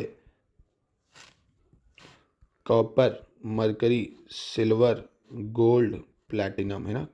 क्यों हग आलू ऐसे यार, क्यों हगा आलू आज यहाँ पर, है ना, मतलब ऐसे कॉपर मरकरी। ठीक है फिर क्या था आपका, कॉपर मरकरी सिल्वर, ठीक है, और आपका गोल्ड था और प्लैटिनम। ये यार मैं साइंस पढ़ाता था ना बच्चों को, बताता कैसे। केदारनाथ का माली आलू जरा फीके से पकाता है, क्यों हगा आज आलू, क्योंकि अभी खाया है इसलिए तो ये प्लैटिनम। ये यार तरीका था, एक बच्चों को समझ आ जाता था। ऐसे नीचे चलते जाओगे तो रिएक्टिविटी डिक्रीज होती जाती थी, मतलब सबसे ज़्यादा रिएक्टिव पोटेशियम होगा, फिर सोडियम उससे कम, कैल्शियम उससे कम, और प्लैटिनम में सबसे कम रिएक्शन होगा। आप चाहे खुले रख दो, उसमें कभी कोई रिएक्शन जंग नहीं लगेगी। ठीक है तो ये सब तरीके थे बचपन की यादें ताज़ा करने के लिए। चलिए खैर, पोटेशियम सबसे ज़्यादा क्रियाशील होगा, ये बात तो सही है। ठीक है दूसरा कह रहा है आवर्त सारणी में लिथियम सबसे हल्की धातु है। आवर्त सारणी में लिथियम सबसे हल्की है, बिल्कुल। Lithium is the lightest metal in periodic table. Osmium पृथ्वी पर पाई जाने वाली सबसे भारी धातु है। ऑस्मियम सबसे भारी है, लिथियम सबसे कम है। ठीक है सब आपको यहीं से मिल जाएगा, बस नोट बना लो ज़्यादा हो। यूरेनियम ब्रह्मांड में प्राकृतिक रूप से पाया जाने वाला सबसे भारी रेडियोधर्मी है। ठीक है रेडियो एक्टिव मेटल की बात करेंगे तो सबसे भारी यूरेनियम, अर्थ में सबसे भारी ओस्मियम, सबसे कम लिथियम। ठीक है यानी चारों सही हो जाएंगे। 43 पे आ जाते हैं। सोडियम को कैरोसिन में सुरक्षित रूप से संग्रहित किया जाता है। Sodium is safely stored in kerosene. बिल्कुल, अगर सोडियम को आप अपने हाथ में ले लो ना तो हवा तुरंत वो जल जाएगा, क्योंकि हवा से रिएक्शन तुरंत करता है वो, इसलिए सोडियम को खुले में नहीं रखते हैं, मिट्टी के तेल में डाल के रखते हैं, क्योंकि खुले में रखोगे इतना हाईली रिएक्टिव है, तुरंत जल जाएगा। प्लास्टर ऑफ पेरिस रासायनिक रूप से कैल्शियम सल्फेट हेमीहाइड्रेट के रूप में जाना जाता है। Plaster of Paris chemically known as calcium sulphate hemihydrate. ठीक है बिल्कुल सही है। मोती की रासायनिक संरचना कैल्शियम कार्बोनेट से बनी है। The chemical composition of pearl is made of calcium carbonate. तीनों स्टेटमेंट इसकी सही है, कोई गलत नहीं होगी। 44 पे आ जाते हैं। निम्नलिखित में से गलत का चयन करना है, कौन सा गलत है इसमें। ठीक है चूना पत्थर को रासायनिक रूप से कैल्शियम कार्बोनेट के रूप में जाना जाता है। Limestone is chemically known as calcium carbonate. ठीक हो जाएगा ये। प्रतिदीप्ति लैंप में सर्वाधिक सामान्यता निम्न दाब युक्त पारा वाष्प और आर्गन गैस भरी जाती है। Fluorescence lamps are most commonly filled with low pressure mercury vapour and argon gas. Low pressure mercury vapour and argon gas बिल्कुल सही है, ये याद रखिएगा आप बस। नेक्स्ट, वेल्डिंग में उपयोग की जाने वाली गैस नाइट्रोजन और एसिटिलीन होती है दोस्तों। तो नाइट्रोजन नहीं होती, ऑक्सीजन और एसिटिलीन होती है। जो देखा ना वेल्डिंग वाले चश्मा लगा के वेल्डिंग करते हैं, उस गैस में ऑक्सीजन और एसिटिलीन होती है। ऑक्सीजन होगी तभी कंबंशन होगा, तो ऑक्सीजन और एसिटिलीन होती है। ठीक है यानी ये तीसरा गलत था स्टेटमेंट। चलिए 45 पे आ जाते हैं। कौन सा सही है ये बताना है। रेफ्रिजरेटर के रूप में उपयोग की जाने वाली फ्रियॉन गैस को रासायनिक रूप से क्लोरोफ्लोरोहाइड्रोकार्बन के रूप में जाना जाता है। Freon gas used as a refrigerant is chemically known as chlorofluorohydrocarbon. बिल्कुल ठीक हो जाएगी। इसी की वजह से तो ओजोन गैस भी, मतलब ओजोन लेयर खराब हो रही थी ना। अम्लीय वर्षा वायुमंडल में सल्फर डाइऑक्साइड और नाइट्रोजन ऑक्साइड की उपस्थिति के कारण होती है, ये तो पता होगा आपको। दोनों स्टेटमेंट बिल्कुल सही हो जाएंगे। ठीक है 46 देख लेते हैं। 46 कहते हैं निम्नलिखित में से सही विकल्प का चयन करना, कौन सा सही है। पायरीन का उपयोग अग्निशामक के रूप में किया जाता है। किसका? पायरीन का उपयोग कह रहा है अग्निशामक के रूप में किया जाता है। तो दोस्तों ये वाली स्टेटमेंट आपकी कैसी है? बिल्कुल ठीक हो जाएगी भाई, pyrene is a fire extinguisher. दूसरा, जौ के अंकुरित बीजों को किण्वन से बने शराब को बियर कहा जाता है। Liquor made from the fermentation of germinated seeds of barley is called beer. ठीक है ये। तीसरा, एथिल अल्कोहल को वुड स्पिरिट के नाम से भी जाना जाता है। एथिल अल्कोहल को वुड स्पिरिट के भी नाम से जाना नहीं, वो मेथिल अल्कोहल होता है। कौन सा होता है? मेथिल अल्कोहल को वुड स्पिरिट के नाम से जाना जाता है। चौथा, एक एक्वारेजिया 3:1 के अनुपात में हाइड्रोक्लोरिक एसिड और नाइट्रिक एसिड का मिश्रण होता है। एक्वारेजिया क्या होता है? HCl और HNO3। 3:1 के अनुपात में होता है ये, ठीक है। यानी चौथा वाला गलत हो जाएगा, नहीं चौथा तो सही है, तीसरा गलत था, माफ़ करना, मेथिल अल्कोहल था ना, ये गलत है, ये तो सही है ना। यानी 1-4 बिल्कुल सही थे, 1-4 बिल्कुल सही थे। निम्नलिखित में से कौन सा प्राकृतिक बहुलक नहीं है? Which of the following not a natural polymer? अब आपको पता है सिल्क पॉलीमर है, नेचुरल है भैया, है ना, नेचुरली मिलता है, मलबरी सिल्क है, ये सब है। दूसरा ऊन, ये भी कैसा भैया, प्राकृतिक है। रबड़, प्राकृतिक रबड़, नेचुरल रबड़, ये पॉलीमर थोड़ी होती है ना, है तो नेचुरल, पॉलीमर नहीं है। चमड़ा, ये सब पॉलीमर है ना, ये सब पॉलीमर हो जाएगा। चलिए भैया 48 पे आते हैं। थर्मोप्लास्टिक के संबंध में गलत विकल्प का चयन करना है। थर्मोप्लास्टिक के संबंध में गलत विकल्प का, टैफ्लॉन, न्यूरोपिन, ये नहीं होगा थर्मोप्लास्टिक। बाकी आपका पॉलीस्ट्रीन, पॉलीथीन, टैफ्लॉन, ये सब थर्मोप्लास्टिक है। ये सब क्या है? थर्मोप्लास्टिक, मतलब गर्म करने पे फैलेंगी ये। निम्नलिखित में से किस बहुलक का उपयोग बुलेट प्रूफ विंडोज़ के निर्माण में किया जाता है? बहुत इंपॉर्टेंट है, बहुत इंपॉर्टेंट है, ठीक है। बुलेट प्रूफ में किसका निर्माण करते हैं? पॉलीकार्बोनेट का, ठीक है। किसका करते हैं? Polycarbonate, polycarbonate. चलिए भैया 50 पे आ जाते हैं। मैचिंग करनी है इसमें आपको, ठीक है। पैलियोबॉटनी किसकी स्टडी होती है? पैलियोबॉटनी, तो पैलियोबॉटनी होती है पादप जीवाश्मों का ईंधन अध्ययन, माफ़ करना, पादप जीवाश्मों का अध्ययन या study of plant fossils. Study of plant fossils को क्या बोलते हैं? पैलियोबॉटनी बोलते हैं। दूसरा मैरीकल्चर किसको बोलते हैं? मैरीकल्चर, मैरीकल्चर बोला जाता है जो शहतूत की खेती करता है, cultivation of mulberry, cultivation of mulberry या सहतूत की खेती, ये होता है मैरीकल्चर। दूसरा ऑरिंथोलॉजी किसको बोलते हैं भैया? ऑरिंथोलॉजी, ऑरिंथोलॉजी बोला जाता है किसको? ऑरिंथोलॉजी पक्षियों के अध्ययन को बोलते हैं, पक्षियों के अध्ययन को। और मिर्मेकोलॉजी किसको बोलते हैं? चींटियों के अध्ययन को मिर्मेकोलॉजी बोलते हैं। मिर्मेकोलॉजी स्टडी ऑफ आंट्स, यानी ऑप्शन सी बिल्कुल सही हो जाएगा, ठीक है। ऑरिंथोलॉजी पता ही चल गया, स्टडी ऑफ बर्ड्स, इंपॉर्टेंट है, याद रखिएगा। चलिए 51 पे आ जाते हैं। 51 क्या कह रहा है? सही बताना है कौन सा है। चार्ल्स डार्विन ने पुस्तक दी ऑरिजिन ऑफ स्पीशीज़ लिखी है। दी ऑरिजिन ऑफ स्पीशीज़ किसने लिखी? चार्ल्स डार्विन ने, ठीक है।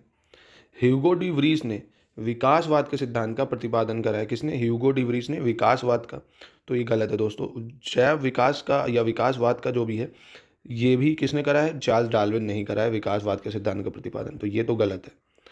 लैमार्क ने सर्वप्रथम जैव विकास को समझाया था। सर्वप्रथम जैव विकास को किसने समझाया था? लैमार्क ने, ये ठीक है। यानी 1 और 3 सही है, ठीक है। याद रखिएगा, थ्योरी ऑफ इवोल्यूशन तो पढ़ा ही होगा यार आपने, theory of evolution Charles Darwin की है, ऑरिजिन ऑफ स्पीशीज़ भी चार्ल्स डार्विन की है, ठीक है। तो ये वाली गलत हो जाएगी।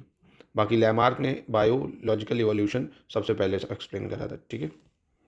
52 पे आ जाते हैं। सही विकल्प बताइए 52 में कौन सा विकल्प सही है? पोटेशियम एक स्थूल पोषक तत्व है जो पौधों की वृद्धि में मदद करता है। पौधों की वृद्धि में मदद कौन करता है? पोटेशियम करता है। कौन करता है? पोटेशियम करता है। तो ये स्टेटमेंट तो ठीक है। औद्योगिक पैमाने पर तरल हाइड्रोजन या तरल नाइट्रोजन प्राप्त करने के लिए उपयोग की जाने वाली तकनीक को क्रायोजेनिक्स कहा जाता है। तो क्रायोजेनिक्स इंजन भी देखा होगा यूज़ होते हैं, तो ये तो गलत हो गया, क्योंकि क्रायोजेनिक्स इंजन का मतलब होता है तरल ऑक्सीजन, ठीक है, और तरल हाइड्रोजन, यानी इसकी जगह ऑक्सीजन होना चाहिए था। एक सेकेंड, ठीक है, मतलब तरल हाइड्रोजन और तरल ऑक्सीजन होती है। लिक्विड हाइड्रोजन और लिक्विड ऑक्सीजन अगर मिल जाती है तो उसको बोलते हैं क्रायोजेनिक्स, ठीक है। याद रखिए, liquid oxygen, liquid hydrogen, cryogenics का मतलब होता है लिक्विड हाइड्रोजन, लिक्विड ऑक्सीजन, यानी सिर्फ पहला स्टेटमेंट सही है। चलिए 53 की देखते हैं। कह रहा कौन सा सही बताना है। Methyl alcohol is formed by the fermentation of sugar. Methyl alcohol चीनी के किण्वन से बनता है? नहीं, एथिल अल्कोहल बनता है चीनी के किण्वन से। कौन बनता है? एथिल अल्कोहल चीनी के किण्वन से बनता है। Ethyl alcohol is formed by the fermentation of sugar, यानी पहली स्टेटमेंट गलत हो गई। सर विलियम रैमजे ने अक्रिय गैसों की खोज की थी। William Ramsay has discovered inert gases, ठीक है। ये सीरा अल्कोहल के उत्पादन के लिए अति उत्तम कच्चा माल है, ठीक है। Molasses is an excellent raw material for the production of alcohol, molasses, तो ये ठीक है। 2 और 3 सही है, पहला स्टेटमेंट गलत हो जाएगा। 54 देख लेते हैं क्या कह रहा है। सही विकल्प बताना है 54 में कौन सा विकल्प सही है इनमें से, ठीक है। जब 2 हल्के नाभिक मिलकर एक भारी तत्व का नाभिक बनाते हैं तो इस प्रक्रिया को परमाणु संलयन कहा जाता है। When 2 lighter nucleus combine to form nucleus of a heavier element process nuclear fusion, ठीक है। फ्यूजन का मतलब ही होता है छोटे छोटे मिलके बड़े हो जाना, ठीक है। फिजन उल्टा कर दो, बड़े छोटे छोटे में डिसइंटीग्रेट हो जाते हैं। पोटेशियम सल्फेट नामक रसायन क्षारीय मृदा सुधारक के रूप में कार्य करते हैं। कैसे? क्षारीय मृदा सुधारक के रूप में, तो ये गलत हो जाएगा। Potassium sulphate act as a alkaline soil reformer, ये गलत है, क्योंकि ये कैल्शियम सल्फेट ऐसा काम करते हैं, पोटेशियम सल्फेट नहीं। कौन? कैल्शियम सल्फेट, ठीक है। यहाँ कैल्शियम होना चाहिए था। Calcium sulphate act as a alkaline soil reformer, potassium नहीं, तो ये तो गलत हो गया। किसी परमाणु के नाभिक को दो छोटे छोटे विभागों में विभाजित करना परमाणु विखंडन या न्यूक्लियर फिजन कहलाता है, ये अभी बताया मैंने। तो ठीक है, पहला और तीसरा सही हो जाएगा। ठीक है, पहला और तीसरा सही हो जाएगा। 55 देख लेते हैं। 55 क्या कह रहा है? हाइड्रोजन सल्फाइड गैस आंसू गैस का एक प्रमुख अवयव है। Hydrogen sulphide gas is a major component of tear gas. तो क्या ये विकल्प सही है दोस्तों, हाइड्रोजन सल्फाइड गैस वाला? तो ये गलत है दोस्तों, क्योंकि क्लोरीन गैस आंसू गैस का प्रमुख घटक है। कौन सा? Chlorine gas. याद रखना, एग्जाम में पूछ सकता है, बहुत इंपॉर्टेंट न्यूज़ भी है। किसानों पे भी देखो छोड़ते हैं हम लोगों पे, मतलब आर ओ वाले प्रोटेस्ट वालों पे नहीं छोड़ा आंसू गैस के गोले। तो आंसू गैस में क्लोरीन गैस यूज़ होती है। कौन सी? Chlorine gas. ठीक है, याद रखना है आपको। हीलियम, यानी ये स्टेटमेंट तो अभी गलत है, क्लोरीन होता तो सही होता। हीलियम गैस अक्रिय एवं ज्वलनशील न होने के कारण इसका उपयोग हवा से भरे गुब्बारों में किया जाता है दोस्तों। हीलियम गैस अक्रिय एवं ज्वलनशील न होने के कारण इसका उपयोग किया जाता है, ये ठीक है। ठीक है, 56 देख लेते हैं क्या कह रहे हैं। सही विकल्प बताना है, पहली चीज़ कौन सा सही है। ठीक है, लाल फास्फोरस जब हवा में और अंधेरे में रखा जाता है तो स्वतः ही दीप्तिमान हो जाता है। Red phosphorus when kept in air and in the dark automatically self illuminates. तो वो रेड नहीं, सफ़ेद फास्फोरस होता है या वाइट फास्फोरस होता है। सफ़ेद फास्फोरस को जब आप हवा में रखते हैं और अंधेरे में तो अपने आप जलने लगता है वो। ठीक है, कार की बैटरी में उपयोग होने वाला अम्ल सल्फ्यूरिक एसिड होता है। जो कार की में यूज़ होता है वो कौन सा एसिड होता है? सल्फ्यूरिक अम्ल, यानी H2SO4। ये सही हो जाएगा। ठीक है, आमतौर पर पोर्टेबल विद्युत उपकरणों में उपयोग किए जाने वाले शुष्क सेल में ऊर्जा स्थितिज ऊर्जा के रूप में होती है। तो ये स्थितिज नहीं होती है ना। अब ये सेल हैं शुष्क सेल, रासायनिक ऊर्जा होती है या केमिकल सेल, रासायनिक ऊर्जा होगी इसमें। ठीक है, तो यानी सिर्फ इसका कौन सा सही है? बी वाला सही हो गया। ठीक है, बी सही हो जाएगा।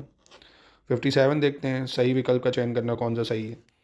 सोडियम थायोसल्फेट नामक रसायन का प्रयोग फोटोग्राफी में नेगेटिव एवं पॉजिटिव के स्थायीकरण में किया जाता है। Chemical called sodium thiosulphate is used in stabilisation of negative and positive in the photography. ठीक है, ये स्टेटमेंट ये वाली कैसी है आपकी? सही हो जाएगी। दूसरी कह रहा है क्लोरोबेंजीन का उपयोग ट्राई नाइट्रोबेंजीन नामक विस्फोटक के निर्माण में किया जाता है। ये गलत है, ये क्लोरोबेंजीन नहीं, नाइट्रोबेंजीन का करा जाता है। किसका? नाइट्रोबेंजीन। ठीक है, नाइट्रोबेंजीन का करा जाएगा। ठीक है, यानी पहली स्टेटमेंट सर सही है इसमें। 58 देख लेते हैं। 58 क्या कह रहा है? 58 कह रहा है कोकीन। कौन? कोकीन एरिथ्रोक्सिलम कोका पौधे की पत्तियों से प्राप्त किया जाता है, जो मूल रूप से अफगानिस्तान का है। जो मूल रूप से अफगानिस्तान का, सब तो सही है पर वो अफगानिस्तान का नहीं, दक्षिण अमेरिका का है। ये किसका है? दक्षिण अमेरिका का, साउथ अमेरिका का है। नाम याद रखना, cocaine are obtain from the leaves of कौन सा? Erythroxylum coca plant. Erythroxylum coca plant originally from South Africa. तो पहली स्टेटमेंट तो हो गई गलत। ठीक, दूसरी सोलोमेनेला टाइफी एक रोगजनक जीवाणु जीवन घातक संक्रमण है जो मनुष्यों में टाइफाइड बुखार का कारण बनता है। किसका? टाइफाइड फीवर का कारण बनता है, ये ठीक हो जाएगा। तीसरा साइनोबैक्टीरिया स्वपोषी सूक्ष्मजीव है जो जलीय और स्थलीय वायुमंडल में व्यापक रूप से पाए जाते हैं। कौन? साइनोबैक्टीरिया। तो 2 और 3 तो बिल्कुल सही हो जाएगा, पहला थोड़ा गलत है। ठीक है, क्योंकि वहाँ साउथ अफ्रीका होना चाहिए था, मतलब साउथ अमेरिका होना चाहिए था। 59 में गलत पूछ रहा आपसे, कौन सा गलत है? ठीक है, कौन सा गलत है? अधिवृक्क ग्रंथि कोर्टिसोल और एल्डोस्टेरोन जैसे स्टेरॉयड हार्मोन स्रावित करती है। The adrenal gland secrete steroid hormones. Number 1 cortisol और एडल्स्टेरोन। बिल्कुल, एडर्नल ग्लैंड कौन कौन से हार्मोन सेक्रेट करती है? कोर्टिसोल और एडल्स्टेरोन। ठीक, सही है ये पहली चीज़। दूसरा कह रहा है सभी प्रोकैरियोटिक जीवधारियों के साथ साथ मोनेरा तथा एक कोष की यूकैरियोटिक जीवों को प्रोटेस्टा जगत के अंतर्गत रखा जाता है। Along with prokaryotic organism monera and unicellular eukaryotic organism have been placed under protista kingdom. तो ये वाली स्टेटमेंट बिल्कुल ठीक है।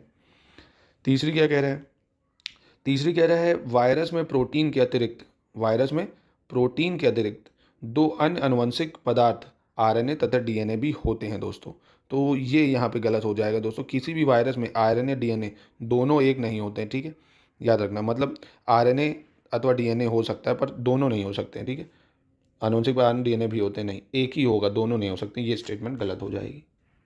60 पे आ जाते हैं। 60 क्या कह रहे हैं?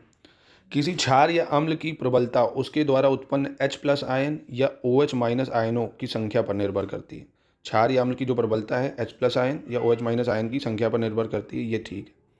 शुद्ध जल उदासीन होता है, इसका pH मान 7 होता है।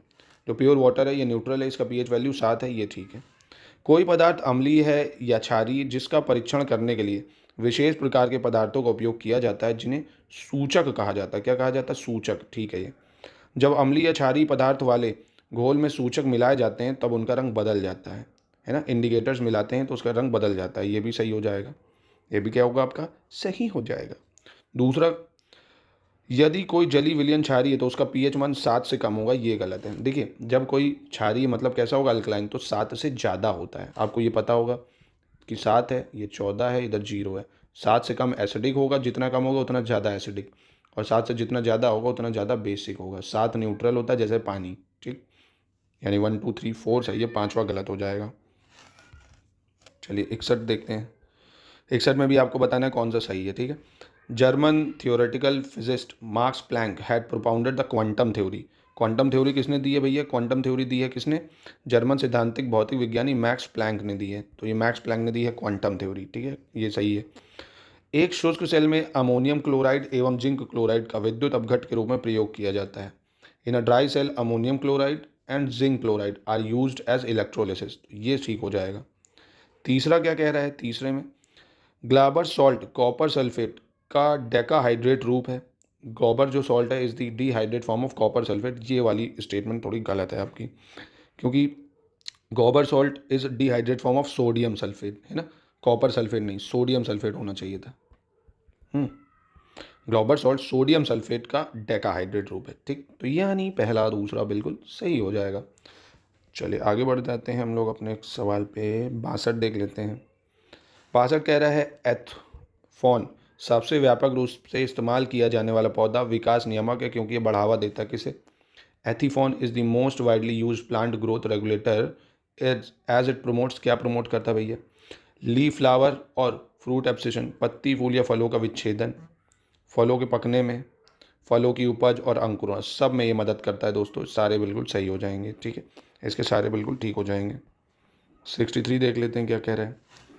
63 कह रहा है कैल्शियम फॉस्फाइड का उपयोग हरे फलों को कृत्रिम रूप से पकाने के लिए किया जाता है क्योंकि यह एसिटिलीन उत्पादन करता है। Calcium phosphate is used for artificial ripening for the green food because it produce acetylene. तो ये तो हो गया आपका गलत। क्यों? क्योंकि कैल्शियम फॉस्फाइड थोड़ी होता है भाई, कैल्शियम कार्बाइड होता है, कैल्शियम कार्बाइड होता है। इसको जैसे आप देखोगे ना, केले कच्चे केले होते हैं, पपीते होते हैं, उनमें कैल्शियम कार्बाइड लगा देते हैं, अपना बर्फ़ रख देते हैं ऊपर, पक जाते हैं क्योंकि हीट करता है ना काफ़ी। आप कभी कैल्शियम कार्बाइड ले और पानी में डालो, बुलबुले छोड़ने लगे, एकदम गर्म होता है वो, ठीक है। तो पहली स्टेटमेंट थोड़ी गलत है। नेक्स्ट स्टेटमेंट क्या कह रहा है? प्रथम विश्व युद्ध में सबसे अधिक इस्तेमाल की जाने वाली गैस मस्टर्ड गैस थी। कौन सी थी? मस्टर्ड गैस थी जो यूज़ करी गई थी, ये ठीक है। 3 दिसंबर 1984 को मध्य प्रदेश के भोपाल में यूनियन कार्बाइड इंडिया लिमिटेड नामक कीटनाशक संयंत्र से 40 टन से मेथिल आइसोसाइनेट गैस का रिसाव हुआ था, ये ठीक है, ठीक है। 2 और 3 बिल्कुल सही हो जाएगा। 64 में आपको सही बताना है कौन सा विकल्प सही है दोस्तों। एक तरलीकृत पेट्रोलियम गैस ब्यूटेन का उपयोग आमतौर पर सिगरेट लाइटर में किया जाता है। किसमें किया जाता है? सिगरेट लाइटर में तरलीकृत पेट्रोलियम गैस ब्यूटेन का उपयोग। जो आप सिगरेट के लाइटर यूज़ करते हैं, अगर आप पीते होंगे सिगरेट अगर, तो उसमें जो गैस यूज़ होती है वो ब्यूटेन होती है, नंबर 1। दूसरा, हाइड्रेट कॉपर सल्फेट को आमतौर पर ब्लू विट्रॉल या नीला थोथा कहा जाता है। हाइड्रेटेड कॉपर सल्फेट को क्या बोलते हैं? ब्लू विट्रॉल या नीला थोथा, ठीक है। ये वाली स्टेटमेंट ठीक है, ये दोनों तो ठीक है। दूसरा क्या कह रहा है? मानव आहार में पॉलिश किए हुए चावल का उपयोग पेलग्रा रोग का कारण बनता है दोस्तों। मानव आहार में पॉलिश किए हुए चावल का रोग पेलग्रा का कारण बनता है, ये गलत है। पेलग्रा नहीं, बेरी का, इसका बेरी का। Polished rice in human diet causes beri, ठीक है। यानी पहला और दूसरा सही हो जाएगा, ठीक है, तीसरा गलत है। 65 देख लेते हैं कौन सा सही है बताना। कॉपर के यौगिक पटाखों को नीला रंग प्रदान करते हैं। अब ये जो कॉपर मतलब पटाखे फूटते नीला रंग होते हैं, कैसे? कॉपर कंपाउंड्स की वजह से, ठीक है, कॉपर कंपाउंड्स की वजह से। बेरियम पटाखों को हरा रंग प्रदान करते हैं। Barium impart green colour to the fireworks, ये भी ठीक है। लिथियम पटाखों को लाल रंग प्रदान करते हैं। कैसा? लाल रंग प्रदान करते हैं। और सोडियम पटाखों को सुनहरा या पीला रंग प्रदान करते हैं। तो ये सारे याद रखने सही हैं कि कॉपर कैसा रंग दे रहा है? कॉपर ब्लू रंग दे रहा है। बेरियम कैसा रंग दे रहा है? ग्रीन रंग दे रहा है। लिथियम कैसा रंग दे रहा है? लाल रंग दे रहा है। सोडियम कैसा रंग दे रहा है? गोल्ड या येलो रंग दे रहा है, ठीक है, सारे सही हो जाएंगे। 66 देख लेते हैं। एथिलीन के कुछ उपयोगों में से संबंध में सही विकल्प क्या है? एथिलीन, मस्टर्ड गैस के निर्माण में एथिलीन का यूज़ होता है, बिल्कुल, बहुत ही विनाशकारी गैस होती है ये। फलों को पकाने में यूज़ होता है, ये भी सही है। धातुओं को काटने जोड़ने में भी यूज़ किया जाता है। पॉलीथीन बनाने में यूज़ करते हैं, पॉलीथीन बनाने में, हाँ, ये भी यूज़ हो जाएगा। कीटनाशक के रूप में यूज़ करते हैं क्या इसको? ये 4 है ना, इसको 5 करो यहाँ पे। क्या कीटनाशक के रूप में भी इसका उपयोग करा जाता है? तो कीटनाशक के रूप में इसका उपयोग नहीं होता है, ये गलत हो जाएगा, ठीक है। कीटनाशक के रूप में नहीं होगा, बाकी सब में हो जाएगा। यानी इसका होना चाहिए आंसर बी हो जाएगा, 1 2 3 4, ठीक है, 1 2 3 4। 67 पे आ जाते हैं। निम्नलिखित में से कौन सा बहुलक आमतौर पर इलेक्ट्रिक विच बर्तन के हैंडल आदि बनाने में उपयोग किया जाता है? Which of the following polymer is generally in making electric witches utensils handle etcetera? ठीक है, तो इसमें किसका यूज़ करते हैं? बैकेलाइट का। किसका यूज़ करा जाता है? बैकेलाइट का, ठीक है। निम्नलिखित में से सही विकल्प का चयन करना है। सही विकल्प कौन सा होगा? ठीक है। Gun powder potassium nitrate, charcoal तथा सल्फर का मिश्रण है। Gun powder is a mixture of potassium nitrate, charcoal and sulphur. Gun powder mixture of potassium nitrate, charcoal and sulphur, ये ठीक हो जाएगा। दूसरा, पिक्रिक अम्ल फिनॉल तथा सांद्र नाइट्रिक अम्ल की अभिक्रिया द्वारा बनाया जाता है। Picric acid is made by the reaction of phenol and concentrated nitric acid, तो ये ठीक हो जाएगा आपका। ये भी कैसा है आपका? सही हो जाएगा। तीसरा कह रहा है आधुनिक ट्राई नाइट्रो फिनॉल के निर्माण में नाइट्रोग्लिसरीन के स्थान पर सोडियम नाइट्रेट का उपयोग किया जाता है। तो दोस्तों आधुनिक ट्राई नाइट्रोफिनॉल नहीं, आधुनिक डायनामाइट के निर्माण में, किसके? डायनामाइट के निर्माण में, डायनामाइट के निर्माण में नाइट्रोग्लिसरीन के स्थान पर सोडियम नाइट्रेट का उपयोग किया जाता है। यानी 1 और 2 बिल्कुल सही है, तीसरा गलत हो जाएगा, ठीक है, याद रखिएगा इसको। 69 पे आ जाते हैं। 69 क्या कह रहा है? किसी भी ईंधन की गुणवत्ता को ऑक्टेन नंबर द्वारा व्यक्त किया जाता है। The quality of any fuel is expressed by octane number, ठीक है, कि उसका ऑक्टेन नंबर क्या है, तो उससे उसकी क्वालिटी का पता चलता है, ये सही है। ईंधन का ऊष्मीय मान किलो जूल प्रति किलोग्राम इकाई में व्यक्त किया जाता है। Calorific value of fuel is expressed in the unit kilo joule पर किलोग्राम, ठीक है। तो क्या ये वाली स्टेटमेंट सही है? बिल्कुल, ये भी ठीक है। जल में कार्बन डाइऑक्साइड प्रवाहित करने से बना सोडा वाटर प्रकृति में क्षारीय होता है दोस्तों। तो ये क्षारीय कैसे हो सकता है? एसिडिक होता है ये, ठीक है, एसिडिक होता है, तभी तो पेट में गैस को बना देता है, मतलब गैस खत्म कर देता है। ऐसा कहते हैं कि गैस बन रही हो तो सोडा पी लेना चाहिए। बाकी लोग तो पैक वैक में मिला के ज़्यादा पीते हैं उसको। खैर, ए और बी सही है, अपने को क्या करना। चलिए 70 देखते हैं। 70 कह रहा है सोडियम हाइड्रोक्साइड को बेकिंग सोडा के नाम से भी जाना जाता है। किसको? सोडियम हाइड्रोक्साइड को बेकिंग सोडा, तो ये गलत है। सोडियम हाइड्रोक्साइड को कास्टिक सोडा के नाम से जाना जाता है। सोडियम बाइकार्बोनेट को बेकिंग सोडा बोलते हैं। सोडियम बाइकार्बोनेट को बेकिंग सोडा, यानी 2 स्टेटमेंट ये गलत है। नंबर 3 की बात अगर करते हैं तो देखते हैं। सोडियम कार्बोनेट को वॉशिंग पाउडर कहा जाता है, ठीक है, सोडियम कार्बोनेट को वॉशिंग पाउडर, ठीक है। ये कैल्शियम ऑक्सीक्लोराइड को ब्लीचिंग पाउडर। फिर से समझ लो, सोडियम हाइड्रोक्साइड को क्या बोलते हैं? कास्टिक सोडा बोलते हैं। सोडियम बाइकार्बोनेट को क्या बोलते हैं? बी से बेकिंग सोडा, ऐसे याद रख लो। सोडियम कार्बोनेट को वॉशिंग सोडा बोलते हैं और कैल्शियम ऑक्सीक्लोराइड को ब्लीचिंग पाउडर बोलते हैं, ठीक है। यानी 3 और 4 सही है इसमें सिर्फ, ठीक है, 3 और 4 सही हो जाएगा। 71 देख लेते हैं। किसी रासायनिक तत्व का सर्वाधिक अभिलाक्षणिक गुणधर्म, विशिष्ट गुण, उसका परमाणु क्रमांक है। The most characteristics property of a chemical element is its atomic number, तो ये तो ठीक है, ठीक हो जाएगा।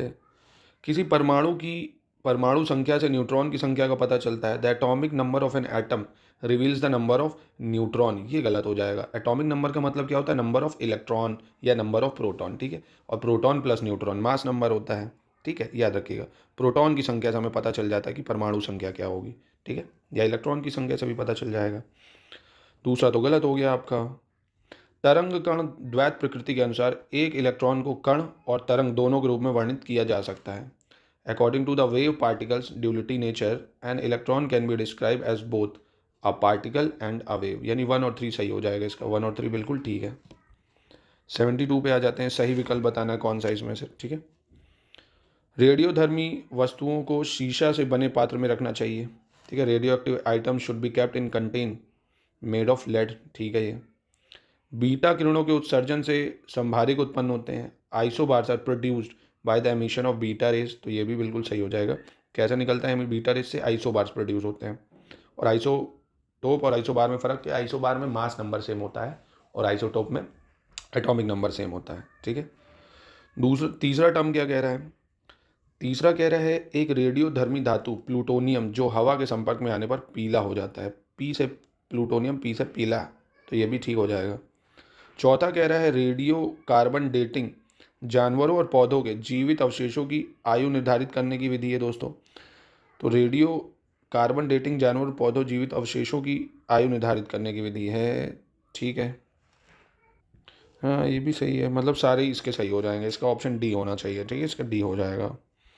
आप भी देख लो, अगर आपने पढ़ा हुआ आपके सही हो रहे हैं नहीं हो रहे तो इसको लर्न कर लो अच्छे से। ठीक है, परमाणु बम अनियंत्रित नाभिकीय विखंडन अभिक्रिया के सिद्धांत पर काम करता है। ये तो फिक्स कुछ क्वेश्चन है, आपको याद ही रखने हैं। एटॉमिक बम न्यूक्लियर फिजन पे काम करता है। हाइड्रोजन बम न्यूक्लियर फ्यूजन पे काम करता है। ठीक है, एटॉमिक बम न्यूक्लियर फिजन पे, हाइड्रोजन बम न्यूक्लियर फ्यूजन पे, यानी हिंदी में बोले तो नाभिकीय विखंडन और नाभिकीय संलयन। और ऐसे ही सन में पूछ ले कि सन में कौन सा रिएक्शन होता है, तो न्यूक्लियर फ्यूजन होता है या नाभिकीय संलयन होता है सूरज में। ये तीन चीज़ें तो याद ही रखो, है ना कहीं एक बार आ ही जाता है इसको स्टेटमेंट में। नाभिकीय अभिक्रिया के दौरान श्रृंखला अभिक्रिया को नियंत्रित करने के लिए न्यूट्रॉनों का अवशोषण करने हेतु सिलिकॉन धातु का प्रयोग किया जाता है। किसका? सिलिकॉन धातु का प्रयोग किया जाता है। तो ये गलत हो जाएगा। ये वाली स्टेटमेंट क्या हो गई? गलत हो जाएगी दोस्तों, क्योंकि सिलिकॉन का प्रयोग थोड़ी करेंगे, बोरॉन का प्रयोग करेंगे। आप किसका करते हैं? बोरान का प्रयोग करा जाएगा। ये गलत है। परमाणु प्रस्फोटन अनियंत्रित श्रृंखला अभिक्रिया के द्वारा प्रेरित होता है। Nuclear explosion is caused by uncontrolled chain reaction, यानी 1, 2, 4 बिल्कुल सही हो जाएगा। ठीक है, चलिए 74 देखते हैं। कह रहे एल्युमिनियम भूपर्पटी में पाई जाने वाली दूसरी सबसे प्रचुर धातु है। तो ये गलत है, आयरन है दूसरी सबसे प्रचुर धातु। कौन है? आयरन है। ठीक है, स्टेनलेस स्टील बनाने के लिए लोहे के साथ क्रोमियम धातु का उपयोग किया जाता है। लोहे के साथ क्रोमियम धातु का उपयोग किया जाता है, कह रहा है स्टेनलेस स्टील बनाने में। तो ये ठीक हो जाएगा।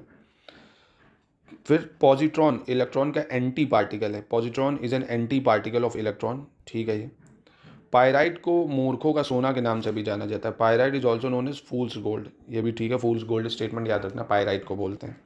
2, 3, 4 बिल्कुल ठीक हो जाएगा इसमें। 75 देख लेते हैं क्या कह रहा है। 75 में कौन सा विकल्प गलत है ये बताना। ठीक है, गलत विकल्प पहचानना आपको। कार्बन टेट्राक्लोराइड को आमतौर पर पायराइन भी कहा जाता है। कार्बन टेट्राक्लोराइड को पायराइन कहा जाता है, ये ठीक है। आइडोफॉर्म का उपयोग घावों की ड्रेसिंग के लिए एंटीसेप्टिक के रूप में करा जाता है। आइडोफॉर्म का उपयोग एंटीसेप्टिक के रूप में करते हैं, ये भी सही हो जाएगा। नेक्स्ट, लुईस पास्चर ने पेनिसिलिन का आविष्कार किया था। तो ये लुईस पास्चर ने नहीं करा था, अलेक्जेंडर फ्लेमिंग ने करा था। किसने करा था? अलेक्जेंडर फ्लेमिंग ने। ये गलत हो जाएगा, अलेक्जेंडर फ्लेमिंग होना चाहिए। ट्राई नाइट्रोग्लिसरीन विस्फोटक को नोबल का तेल के नाम से भी जाना जाता है। Trinitroglycerine explosive also known as Nobel oil, यानी सिर्फ सी गलत है, बाकी सारे तो सही हो जाएंगे। ठीक है, 76 पे आते हैं। 76 क्या कह रहे हैं? सही पूछ रहा है कौन सा होगा। ठीक है, आंवले में आंतरिक परिगलन रोग, आंवले में आंतरिक परिगलन रोग मैग्नीज की कमी के कारण होता है। तो ये शुरुआती गलत हो गई। Internal necrosis disease in gooseberries cause by deficiency of manganese, नहीं, बोरॉन की कमी के कारण ये होता है। किसकी कमी के कारण होता है? बोरॉन की कमी के कारण, पहली चीज़। दूसरा, फूल गोभी में जो ब्राउनिंग रोग होता है वो बोरॉन की कमी के कारण होता है, ब्राउनिंग। ठीक है। ये शलजम में वाटर कोर रोग जो होता है वो मैंगनीज की कमी के कारण होता है, वाटर कोर रोग, ये भी ठीक हो जाएगा। फूल गोभी में विप टेल रोग मॉलीबेडनम की कमी के कारण होता है। कौन सा? विप टेल डिसीज, मॉलीबेडनम के कारण, ये भी ठीक है। 2, 3, 4 सही हो जाएगा, इसमें सिर्फ पहला गलत है। 77 देख लेते हैं क्या कह रहे हैं। 77, अर्गट रोग बाजरा की फसल में होने वाला एक रोग है। Ergot disease is occurring in millet crop, ठीक हो जाएगा ये एर्गट रोग, ये ठीक हो जाएगा तुम्हारा। दूसरा, टिक्का या पांड चित्ती रोग मूंगफली की फसल में होने वाला एक रोग है। टिक्का और leaf spot disease is a disease occurring in groundnut crop, ठीक हो जाएगा ये भी दोस्तों। तीसरा क्या कह रहे हैं? करनाल बंट रोग। कौन सा? करनाल बंट रोग अरहर की फसल में होता है, तो नहीं, करनाल बंट रोग गेहूं की फसल में होता है। किसमें होता है? गेहूं की फसल में। और विल्ट रोग जो होता है दोस्तों, विल्ट रोग होगा अरहर की फसल में। कौन सा रोग? अरहर में विल्ट रोग होगा, गेहूं में आपका करनाल बंट रोग होगा। यानी पहला दूसरा सिर्फ सही हो जाएगा। 77 में सिर्फ पहला दूसरा। 78 पे आ जाते हैं। निम्नलिखित में से गलत विकल्प का चयन करना, कौन सा गलत होगा। ठीक है, मछलियों में सेप्रोलिग्रिया रोग कवक के कारण होता है। Saprolegnia disease in fishes cause by fungus. ठीक है, सेप्रोलिग्निया डिसीज फिशेस में होता है, किसके कारण? फंगस के कारण। जुगाली करने वाले पशुओं में आफरा रोग दूषित आहार के कारण होता है। Tympany disease is cause by contaminated diet in the ruminant animal, ये ठीक है। गायों में मिल्क फीवर रोग कैल्शियम की कमी के कारण होता है। गायों में जो मिल्क फीवर होता है किसकी कारण? कैल्शियम की कमी के कारण होता है। ठीक है, यानी ये 3 तो सही है, यानी चौथा ही गलत होगा। जापानी कौन सा है, एनसेफेलाइट्स, जापानी एनसेफेलाइट्स डिसीज़ जो है, जापानी एनसेफेलाइट्स रोग में हृदय प्रभावित होता है। तो इसमें दोस्तों हृदय नहीं प्रभावित होता है, ये एक विषाणु है, ठीक है। जापानी इंसेफेलाइट रोग का कारक जो है ये क्या है, एक कोई फ्लोराइड्स होता है जो मस्तिष्क को प्रभावित करता है। हाँ, तो यहाँ पे बस मस्तिष्क होना चाहिए था, क्या होना चाहिए था, मस्तिष्क, मस्तिष्क, मस्तिष्क होना चाहिए, ठीक है। यानी चौथा ही गलत हो गया, 1 2 3 तो सही हो गया एकदम से, ठीक है। 79 देख लेते हैं, 79 क्या कह रहा है। सही विकल्प बताना है कौन सा सही है। कार्बोहाइड्रेट का पाचन बड़ी आंत में होता है, तो कार्बोहाइड्रेट कार्ब्स का पाचन हमारी छोटी आंत में होता है। कहाँ पे होता है, छोटी आंत में, याद रखिएगा, स्मॉल इंटेस्टाइन में होता है, बड़ी में नहीं। आहार नाल का सबसे लंबा भाग इलियम होता है, तो आहार नाल का सबसे लंबा भाग क्या होता है, इलियम होता है, तो ये तो ठीक है। Longest part of alimentary canal is ilium.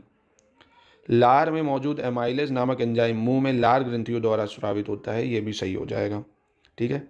छोटी आंत का मुख्य कार्य बिना पचे भोजन से पानी को अवशोषित करना है, तो ये छोटी आंत का नहीं, ये बड़ी आंत का काम होता है। बड़ी आंत का मुख्य कार्य बिना पचे भोजन से पानी को अवशोषित करना होता है। यानी क्या, यानी सिर्फ 2 और 3 सही है, यानी ठीक है, यानी कर दिया। 80 देख लेते हैं। निम्नलिखित में से सही विकल्प का चयन करना है, कौन सा सही हो जाएगा। जीवधारी थर्मोग्ल्यूशन के माध्यम से अपने शरीर का आंतरिक तापमान बनाए रहते हैं। Living organism maintain their internal body temperature through thermoregulation, ये ठीक हो जाएगा। दूसरा, अग्नाशय का रस प्रोटीन, कार्बोहाइड्रेट और वसा के पाचन में सहायता करता है, तो ये भी ठीक हो जाएगा। कुत्ते की जीभ शरीर के तापमान को नियंत्रित करने में मदद करती है, क्या आपको ये पता है, बिल्कुल। विटामिन पचते नहीं है बल्कि जठरांत्र पथ में अवशोषित होते हैं। Vitamin are not digested but are absorbed in the gastrointestinal tract, ठीक है, ये सारे ही सही हो जाएंगे, इसमें कोई गलत नहीं है। 81 देख लेते हैं, 81 क्या कह रहे हैं। सही विकल्प का चयन करना है। मानव हृदय छाती के मध्य में थोड़ा बाईं ओर स्थित होता है। Human heart is located slightly to the left in the middle of the chest, ठीक है। एक सामान्य मानव हृदय का वजन जो होता है वो 250 से 300 ग्राम होता है। कितना होता है, 250 से 300 ग्राम, ये भी ठीक हो जाएगा। मानव हृदय समानता 72 से 75 बार धड़कता है, ये भी पता होगा आपको। मानव हृदय में 4 मुख्य कक्ष होते हैं, left ventricle, right ventricle, left ventricles, arteries, ये भी ठीक है। हृदय में ऐसी कोशिकाएं होती हैं जो विद्युत तरंगें उत्पन्न करती हैं, इन्हें पेस मेकर कोशिकाएं कहते हैं। There are cells in the heart that generate electrical waves are called pacemaker cells, ठीक है। तो ये सारे ही सही हो जाएंगे, ठीक है। 82 देखते हैं। महिलाओं में पुरुषों की तुलना में लगभग 1 लीटर कम रक्त होता है, ज़्यादा होना चाहिए बल्कि, खून ज़्यादा चूसती हैं। Women have about 1 litre less blood than man, तो ये हालांकि स्टेटमेंट ठीक है पर इसको बदलना चाहिए। रक्त में ग्लूकोज का स्तर मिलीग्राम प्रति डेसीमीटर में व्यक्त किया जाता है। ग्लूकोज का स्तर क्या करते हैं, मिलीग्राम प्रति डेसीमीटर में व्यक्त करते हैं, ठीक है। रक्त में ग्लूकोज को नियंत्रित करने के लिए अग्नाशय से इंसुलिन नामक हार्मोन स्रावित होता है। A hormone called insulin is secreted from the pancreas to regulate glucose in blood, ये भी ठीक है। इंसुलिन नामक हार्मोन की कमी के कारण रक्त में ग्लूकोज की मात्रा अत्यधिक हो जाती है, जिससे मधुमेह होने की संभावना बढ़ जाती है। तभी फिर इंसुलिन लगाते हैं जिससे ग्लूकोज की मात्रा बढ़ जाती है, ठीक है। ये सारे स्टेटमेंट सही हो जाएंगे, ठीक है। 83, निम्नलिखित में से सही विकल्प का चयन करना कौन सा सही है। लाल रक्त कोशिकाएं अस्थि मज्जा में विकसित होती हैं। लाल रक्त कोशिकाएं अस्थि मज्जा में, the red blood cell develop in bone marrow, ठीक है। ये दूसरा कह रहा है लाल रक्त कोशिकाओं का जीवन काल लगभग 13 से 20 दिनों का होता है। कितना होता है, 13 से 20 दिनों का होता है, ये गलत है। अभी ऊपर कर रहा था ना, रेड ब्लड सेल्स का जो लाइफ स्पैन होता है वो 120 दिनों का होता है, तो दूसरा गलत हो गया। दूसरा क्या हो जाएगा, गलत हो जाएगा, ठीक है। नेक्स्ट कह रहा है पीला जो है, पीला पुरानी लाल रक्त कोशिकाओं को नष्ट करने का कार्य करती है। Spleen work to destroy old red blood cells, ठीक है, ध्यान रखिएगा, प्लीहा या स्प्लीन। हमारे रक्त का लगभग 55% भाग प्लाज्मा द्वारा निर्मित होता है। किसके द्वारा, प्लाज्मा द्वारा, ठीक है। हमारे रक्त का 45% भाग लाल रक्त कोशिकाओं, सफ़ेद रक्त कोशिकाओं तथा प्लेटलेट्स से द्वारा निर्मित होता है। यानी सिर्फ दूसरा स्टेटमेंट गलत है, बाकी सब सही है, यानी सी हो जाएगा इसका। चलिए भैया 84 देख लेते हैं। किस विटामिन की कमी से एनीमिया और थकान एवं कमजोरी होती है। Deficiency of which of the following vitamin cause anaemia and fatigue and weakness. तो ये तो दोस्तों फॉलिक एसिड के कारण होता है, और ये किस में पाया जाता है, विटामिन B9 में पाया जाता है। किसमें, विटामिन B9 में पाया जाता है, जिसके कारण एनीमिया हो जाता है, ठीक है, फॉलिक एसिड। और आपका पेंटाथीनिक एसिड, ये कौन सा विटामिन होता है दोस्तों, ये विटामिन B5 होता है, जिसके कारण चर्म रोग भी हो जाता है, चर्म रोग, ठीक है। पायरिडॉक्सिन पता होगा, B6 को बोलते हैं, विटामिन B6। इससे कौन सा रोग होता है? त्वचा रोग कह सकते हो आप, इससे भी हो जाता है, ठीक है। बायोटिन बहुत फेमस है, B7 विटामिन। कौन सा विटामिन? B7 को बायोटिन बोला जाता है, ठीक है। चलिए 85 पे आ जाते हैं। लिगामेंट एक प्रकार का संयोजी ऊतक है जो एक हड्डी को दूसरी हड्डी से जोड़े रखता है। Ligament is a type of connective tissue that connect one bone to another. ठीक हो जाएगा ये। एक वयस्क मनुष्य में 206 अस्थियां पाई जाती हैं जो कंकाल तंत्र का निर्माण करती हैं, तो ये भी सही हो जाएगा दोस्तों। कंडरा मांसपेशी को हड्डी से जोड़ने वाला एक प्रकार का संयोजी ऊतक होता है। कंडरा जो होता है या tendon is a type of connective tissue that connect muscle to bone. एक स्वस्थ मनुष्य में हीमोग्लोबिन की समान मात्रा 15 ग्राम प्रति 100 मिलीग्राम रक्त होती है। The normal amount of haemoglobin in a healthy human being 15 grams पर 100 mg ऑफ ब्लड। तो ये ठीक है, 15 ग्राम होती है पर 100 mg ऑफ ब्लड। तो चौथा भी ठीक ही है। यानी सिर्फ कौन सा इसमें क्या कोई गलत मिला हमको? तो इसमें तो हमें कोई गलत नहीं मिला, सारे ही सही मिल गए। इसमें सारे सही मिल गए। 5 कहाँ है? 1 2 3 4 स्टेटमेंट तो है, तो ये होना चाहिए। 1 2 3 4 5वां तो है ही नहीं, ठीक है। तो ये हो जाएगा, चारों स्टेटमेंट इसकी सही हो जाएंगी, ठीक। चलिए 86 पे आते हैं। घर्षण के संबंध में कौन सा कथन सही है ये बताना है, ठीक है। इन फ्रिक्शंस के टर्म में पूछ रहा है। माचिस की तीली घर्षण के कारण ही जलती है। Match stick burn only because of friction, ठीक है। किसी वाहन के टायरों और सड़क के बीच घर्षण बल वाहन को रोकने में मदद करता है। Force of friction between tyres of vehicles and the roads help in storming the vehicle. ये भी सही है, ये भी सही है। ऊष्मा उत्पन्न करने के लिए दोनों हाथों को आपस में रगड़ने का कारण घर्षण होता है। ये आप करके देखो, अभी हाथ जलने लगेगा। चौक और ब्लैक बोर्ड के बीच घर्षण हमें लिखने में मदद करता है। ये भी सही है। अब हम जब देखा होगा बर्फ़ की सिल्ली पे आप चलाओ, नहीं चल पाओगे, रोड पे चल लोगे। क्यों? क्योंकि फ्रिक्शन ही नहीं है। जहाँ फ्रिक्शन होगा तभी तो आप चल पाओगे। फ्रिक्शन ही की वजह से तो हमारे जूते घिस जाते हैं, टायर घिस जाते हैं, क्योंकि वो चलते रहते हैं उस पर। सारे स्टेटमेंट सही हो जाएंगे इसमें। 87 देखते हैं। गहरे समुद्र में गोताखोर हवा के स्थान पर सांस लेने के लिए हीलियम और ऑक्सीजन का मिश्रण यूज़ करते हैं। तो ये याद रख लो, पूछ सकता है भैया मोदी जी इस बार समुद्रों में बहुत डूबे हैं, मतलब गोता मारे हैं। तो गहरे समुद्र में गोताखोर किसका स्थान यूज़ करते हैं? हीलियम और ऑक्सीजन के मिश्रण का। हीलियम और ऑक्सीजन के मिश्रण का, ठीक है। दूसरा, जेनॉन गैस को स्ट्रेंजर गैस कहा जाता है। Xenon gas is also called stranger gas. क्या ये प्रकरण सही है? बिल्कुल सही हो जाएगा। जेनॉन को स्ट्रेंजर गैस बोलते हैं। तीसरा कह रहा है हवा में कैल्शियम सल्फाइड की उपस्थिति के कारण पीतल का रंग फीका पड़ जाता है। तो यह कैल्शियम नहीं, हाइड्रोजन सल्फाइड की उपस्थिति के कारण। किसकी? हाइड्रोजन सल्फाइड की उपस्थिति के कारण पीतल का रंग पीला पड़ता है। यानी 1 2 सही है। क्या सही हो जाएगा? 1 और 2, ठीक है। 88 देख लेते हैं। पौधों में कोशिका झिल्ली के अतिरिक्त एक बाहरी मोटी परत होती है जिसे कोशिका भित्ति कहते हैं। In addition to the cell membrane in the plants they have an outer thick layer called cell wall, ठीक है। ये पहली बात। दूसरी कह रहा है कोशिका द्रव एक जेली जैसा पदार्थ है जो कोशिका झिल्ली और केंद्रक के बीच पाया जाता है। ये भी सही हो जाएगा। ये भी आपका क्या होगा? सही हो जाएगा दोस्तों। जंतु कोशिकाओं में कोशिका भित्ति और क्लोरोफिल की कमी होती है। Animal cell lack cell walls and chlorophyll. Animal cell में सेल वॉल भी नहीं होता है, क्लोरोफिल भी नहीं होता है। तो 88 का सी हो जाएगा, ठीक है। एनिमल सेल जो होता है, याद रखना, ये ज़्यादा इंपॉर्टेंट है। इसमें सेल वॉल और क्लोरोफिल नहीं होता, ये प्लांट सेल में मिल जाएगा। 89 देख लेते हैं क्या कह रहे हैं। गलत विकल्प बताने, इनमें से कौन सा विकल्प गलत है? पेप्सिन नामक एक एंजाइम प्रोटीन के पाचन में सहायक होता है। An enzyme called pepsin help in the digestion of protein. तो ये ठीक हो जाएगा। राइबोसोम को प्रोटीन की फैक्ट्री भी कहा जाता है।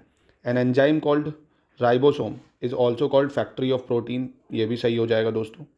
लार में मौजूद टाइलिन नामक एंजाइम स्टार्च के पाचन में मदद करता है। ये भी सही है। इनमें से कोई भी गलत नहीं होगा। याद रखना, पेप्सिन जो होता है वो किस में मदद करता है? प्रोटीन के पाचन में। राइबोसोम को प्रोटीन की फैक्ट्री भी कहा जाता है। और लार में टाइलिन होता है जो स्टार्च के पाचन में मदद करता है। 90 देख लेते हैं क्या कह रहा है। 90 नंबर कौन सा सही है ये बताना, ठीक है। मनुष्य के पास 3 प्रकार की पाचन ग्रंथियाँ, लार ग्रंथियाँ, यकृत तथा अग्नाशय होता है। Human have 3 type of digestive gland. कौन कौन सी होती हैं? एक सलाइवरी ग्लैंड होती है, लिवर होता है और पेनक्रियास होते हैं, ठीक है।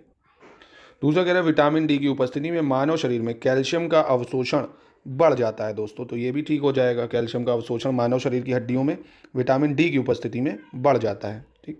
छोटी आंत की जांच को कोलोनोस्कोपी नहीं कोलोनोस्कोपी छोटी आंत की जांच को नहीं, बड़ी आंत की जांच को बोलते हैं। किसको बोलते हैं? जब आप बड़ी आंत की जांच कराते हैं तो उसको बोलते हैं कोलोनोस्कोपी। क्या बोलते हैं? कोलोनोस्कोपी, ठीक है। लार्ज इंटेस्टाइन या बड़ी आंत। यानी 1 और 2 इसका सही हो जाएगा। सिर्फ क्या सही होगा? 1 और 2 सही होना चाहिए। तो कहाँ है भैया 1 और 2? ये है 1 और 2। चलिए 91 देख लेते हैं। 91 क्या कह रहे हैं। सही विकल्प बताना है, कौन सा विकल्प सही है, ठीक है। यकृत बिना किसी एंजाइम को स्रावित किए पाचन में मदद करता है। Liver help in the digestion without secreting any enzyme, बिल्कुल ठीक है ये। यकृत त्वचा और फेफड़े उत्सर्जन में सहायक अंग है। Liver, skin, lungs are helpful organ in excretions, बिल्कुल सही है। अल्कोहल के विषहरण के लिए लीवर जिम्मेदार होता है। Liver is responsible for detoxification of alcohol, ठीक है। यकृत मानव शरीर की सबसे बड़ी ग्रंथि होती है, ये भी सही है। Liver is the largest gland of human body. और यकृत ब्लड प्रेशर को भी नियंत्रित करता है। Liver control blood pressure. सारे ही स्टेटमेंट इसके बिल्कुल सही होंगे। क्वेश्चन 92 देख लेते हैं। कह रहा है कौन सा विटामिन इस जल में घुलनशील होता है। Which among the following vitamin is not soluble in water, कौन सा घुलनशील नहीं है दोस्तों। थायमाइन, नियासिन, बायोटिन या नन ऑफ द अबव। तो दोस्तों इनमें से तो कोई भी जो है वो वाटर डिजॉल्व में तो कोई नहीं होता है। और एक चीज़ और, वाटर में कितने विटामिन डिजॉल्व होते हैं, 9 होते हैं। कौन से होते हैं वो समझिए पहले। ये 9 विटामिन याद कर लीजिए। एक तो बी की सीरीज़ है पूरी, कौन सी, B1, B2, B3, B5, B6, B7, B9, B12, ठीक है। B4 और B8 ये जल में घुलनशील नहीं होते हैं, ठीक है। बाकी ये सब जल में घुलनशील हैं। B1, B2, B3, B5, B7, B6, B12, B9 और विटामिन सी। विटामिन सी का नाम आपको पता होगा, एस्कॉर्बिक एसिड भी होता है। B12 को अगर पता हो कोबलामिन बोलते हैं। B6 को पायरोडॉक्सिन बोलते हैं। B5 को पेंटाथॉनिक बोला जाता था। और B2 को अगर आपको याद होगा इसको क्या बोलते हैं, राइबोफ्लिन। और B1 थायमाइन है, नियासिन, बियाटिन। बस ये याद रख लो कि ये 9 जो होते हैं ये वाटर सल्यूबल होते हैं, ठीक है। ये 9 जो है वाटर सल्यूबल होते हैं, जल में घुलनशील होते हैं, ठीक। 93 देख लेते हैं। निम्नलिखित कथनों में से सही कौन सा है ये बताना आपको, ठीक है। नीला हरित शैवाल को साइनोबैक्टीरिया के नाम से भी जाना जाता है। Blue green algae also known as cyanobacteria, तो ये ठीक हो जाएगा। नीला हरित शैवाल एक प्रकार का बहुकोश की जीवाणु है। या blue green algae is a type of multi cellular bacteria, तो ये गलत है। मल्टी सेल्यूलर नहीं है, ये एक कोश की है, सिंगल सेल्यूलर है, यूनी सेल्यूलर है, ठीक है। बहुकोश की नहीं है, यूनी सेल्यूलर है। तीसरा कह रहा है नीला हरित शैवाल का उपयोग धान की फसल के लिए मिट्टी में वायुमंडलीय नाइट्रोजन को संस्थापित करने के उद्देश्य से किया जाता है, तो ये बिल्कुल ठीक हो जाएगा, ठीक है। दूसरा तो गलत है, पहला सही है, तीसरा हो गया सही। नेक्स्ट कह रहा है नीला हरित शैवाल प्रकाश संश्लेषण से ऊर्जा ग्रहण करके वायुमंडलीय नाइट्रोजन का भूमि में स्थिरीकरण करता है, ये भी सही हो जाएगा। 134 इसका सही है, यानी ऑप्शन बी सही होना चाहिए, ठीक है। 94 देख लेते हैं। कह रहे करेले में जो कड़वाहट होती है, बिटरनेस होती है, वो किसकी वजह से होती है, कुकुरबिटासिन, ये गलत है दोस्तों। ये किसकी वजह से होती है, ये मोमोरडिसिन की वजह से होती है। किसकी वजह से, मोमोरडिसिन, MOMORDICIN, मोमोरडिसिन की वजह से। ये एक तो गलत हो जाएगा। गाजर में लाल रंग, एंथोसाइनिन, किसकी वजह से, एंथोसाइनिन। मूली में तीखापन, आइसोसाइनाइड की वजह से होता है। किसकी वजह से, आइसोसाइनाइड की वजह से। लहसुन में तीक्ष्ण गंध जो होती है ये एलिसिन की वजह से होती है। किसकी वजह से, एलिसिन की वजह से। यानी 2, 3, 4 सही है इसका, ठीक है। 95 निम्नलिखित फसलें जैसे गाजर, प्याज तथा पालक पौधे के निम्नलिखित में से किस भाग के अंतर्गत आती हैं दोस्तों, ठीक है। कैरेट है, अनियन है, स्पिनच है। अब ये तो सभी अलग अलग हो गई। जैसे गाजर है, अब गाजर तो जड़ हो गई, गाजर क्या हो गई, जड़ हो गई। प्याज आपका जो है, प्याज तो हम तना बोलते हैं, प्याज को तना बोल देते हैं। और पालक जो होती है ये पत्तियाँ हो गई आपकी, है ना। तो सब अलग ही अलग है ना, इनमें से सभी अलग अलग है, तो इनमें से तो कोई नहीं हो जाना चाहिए इसका। 96 देख लेते हैं। कह रहे निम्नलिखित में से किस मल्टी ड्रग प्रतिरोधी रोग के इलाज के लिए बेडाक्लिनिन नामक दवा का उपयोग कम से कम 3 अन्य दवाओं के साथ किया जाता है दोस्तों। तो ये करते हैं तपेदिक के लिए या ट्यूबरक्लोसिस के लिए। चलिए 97 देख लेते हैं। कह रहे कौन सा विटामिन ब्रोकली, नैटल नामक वनस्पति और पालक में पाया जाता है। देखिए ब्रोकली में तो आपको एस्कॉर्बिक एसिड मिल जाएगा, ठीक है। नैटल में आपके फॉर्मिक एसिड हो जाएगा, पालक में आपके ऑक्जेलिक एसिड हो गया। तो इनमें से तो सब अलग अलग है, यानी इनमें से कोई नहीं हो जाएगा जो एक ही में मिले, ठीक है। इसका ऑप्शन डी हो जाएगा, याद रखिएगा इसको। 98 देख लेते हैं। कह रहा कौन सा कथन सही है। डच मेटल जो है तांबा तथा एल्युमिनियम से बनी एक मिश्र धातु है। तो डच जो मेटल होता है ये एलॉय है एक कॉपर का, और एल्युमिनियम नहीं होती इसमें जस्ता होता है या जिंक होता है, ठीक है। जिंक या जस्ता से बनती है, तो ये तो गलत हो गया। सोल्डर जो होता है वो टिन और लेड से बनी मिश्र धातु है। सोल्डर किसकी है, टिन और लेड से बनती है। कांच जो है वो तांबा तथा टिन से बनती है। ब्रॉन्ज किससे बनती है, कॉपर और टिन से। शोल्डर किससे बनती है, टिन और लेड से। जर्मन सिल्वर तांबा, जस्ता और निकल से बनती है। किससे बनती है, कॉपर, जिंक और निकल से। यानी 2, 3, 4 बिल्कुल सही है, इसका पहला गलत हो जाएगा। 99 देख लेते हैं। 99 में आपको मैचिंग करनी है, ठीक है। विटामिन है और उसके नाम है। तो विटामिन है ये रेटिनॉल को बोलते हैं, ठीक है। विटामिन डी जो होता है ये किस में होता है, क्लासीफेरॉल बोलते हैं इसको। विटामिन डी को क्लासीफेरॉल, विटामिन ई को रेटिनॉल, ठीक है। विटामिन ई को बोला जाता है दोस्तों क्या, टोकोफेरॉल, क्या बोलते हैं, टोकोफेरॉल। और विटामिन के होता है फाइलोक्विनोन, क्या होता है, फाइलोक्विनोन। याद रखिएगा, ये पूछ सकता है आपके एग्जाम में, ठीक है। तो यानी इसका सी हो जाएगा, याद रखना। बाकी एस्कॉर्बिक एसिड वगैरह आपको पता ही होगा, सी होता है। चलिए अंतिम क्वेश्चन देख लेते हैं 100। कौन सा इसमें से गलत है ये बताना है। कॉपर नामक लघु खनिज की कमी से एनीमिया नामक रोग होता है। Deficiency of a trace mineral named copper cause a disease anaemia, ठीक है। ये दूसरा कह रहा है मैंगनीज नामक लघु खनिज की कमी से रुधिर छिड़ता रोग तथा मस्तिष्क संबंधी विकार होते हैं। तो ये मैंगनीज नहीं, कोबाल्ट की कमी से होता है, ठीक है, कोबाल्ट। आयोडीन नामक लघु खनिज की कमी से घेंगा रोग तथा मंद शारीरिक विकास होता है, ये ठीक है। जिंक नामक लघु खनिज की कमी से खुरदरी त्वचा तथा भूख की कमी हो जाती है, किससे, डेफिशिएंसी ऑफ जिंक से, ठीक है। तो ये थे 100 क्वेश्चन सेक्शन टेस्ट। अगर आपने अटेम्प्ट करें तो देखिए कितने आ रहे हैं, नहीं अटेम्प्ट करें तो इनको लर्न कर लीजिए, इंपॉर्टेंट है। सेक्शन टेस्ट भी कराऊंगा, ऐसे ही मैं अभी आपको 500 मोस्ट इंपॉर्टेंट हिस्ट्री, ज्योग्राफी, इन सब के भी क्वेश्चन करा दूंगा, ठीक है। अभी कल आपको 500 मोस्ट इंपॉर्टेंट हिस्ट्री के क्वेश्चन मिल जाएंगे दोस्तों, ठीक है।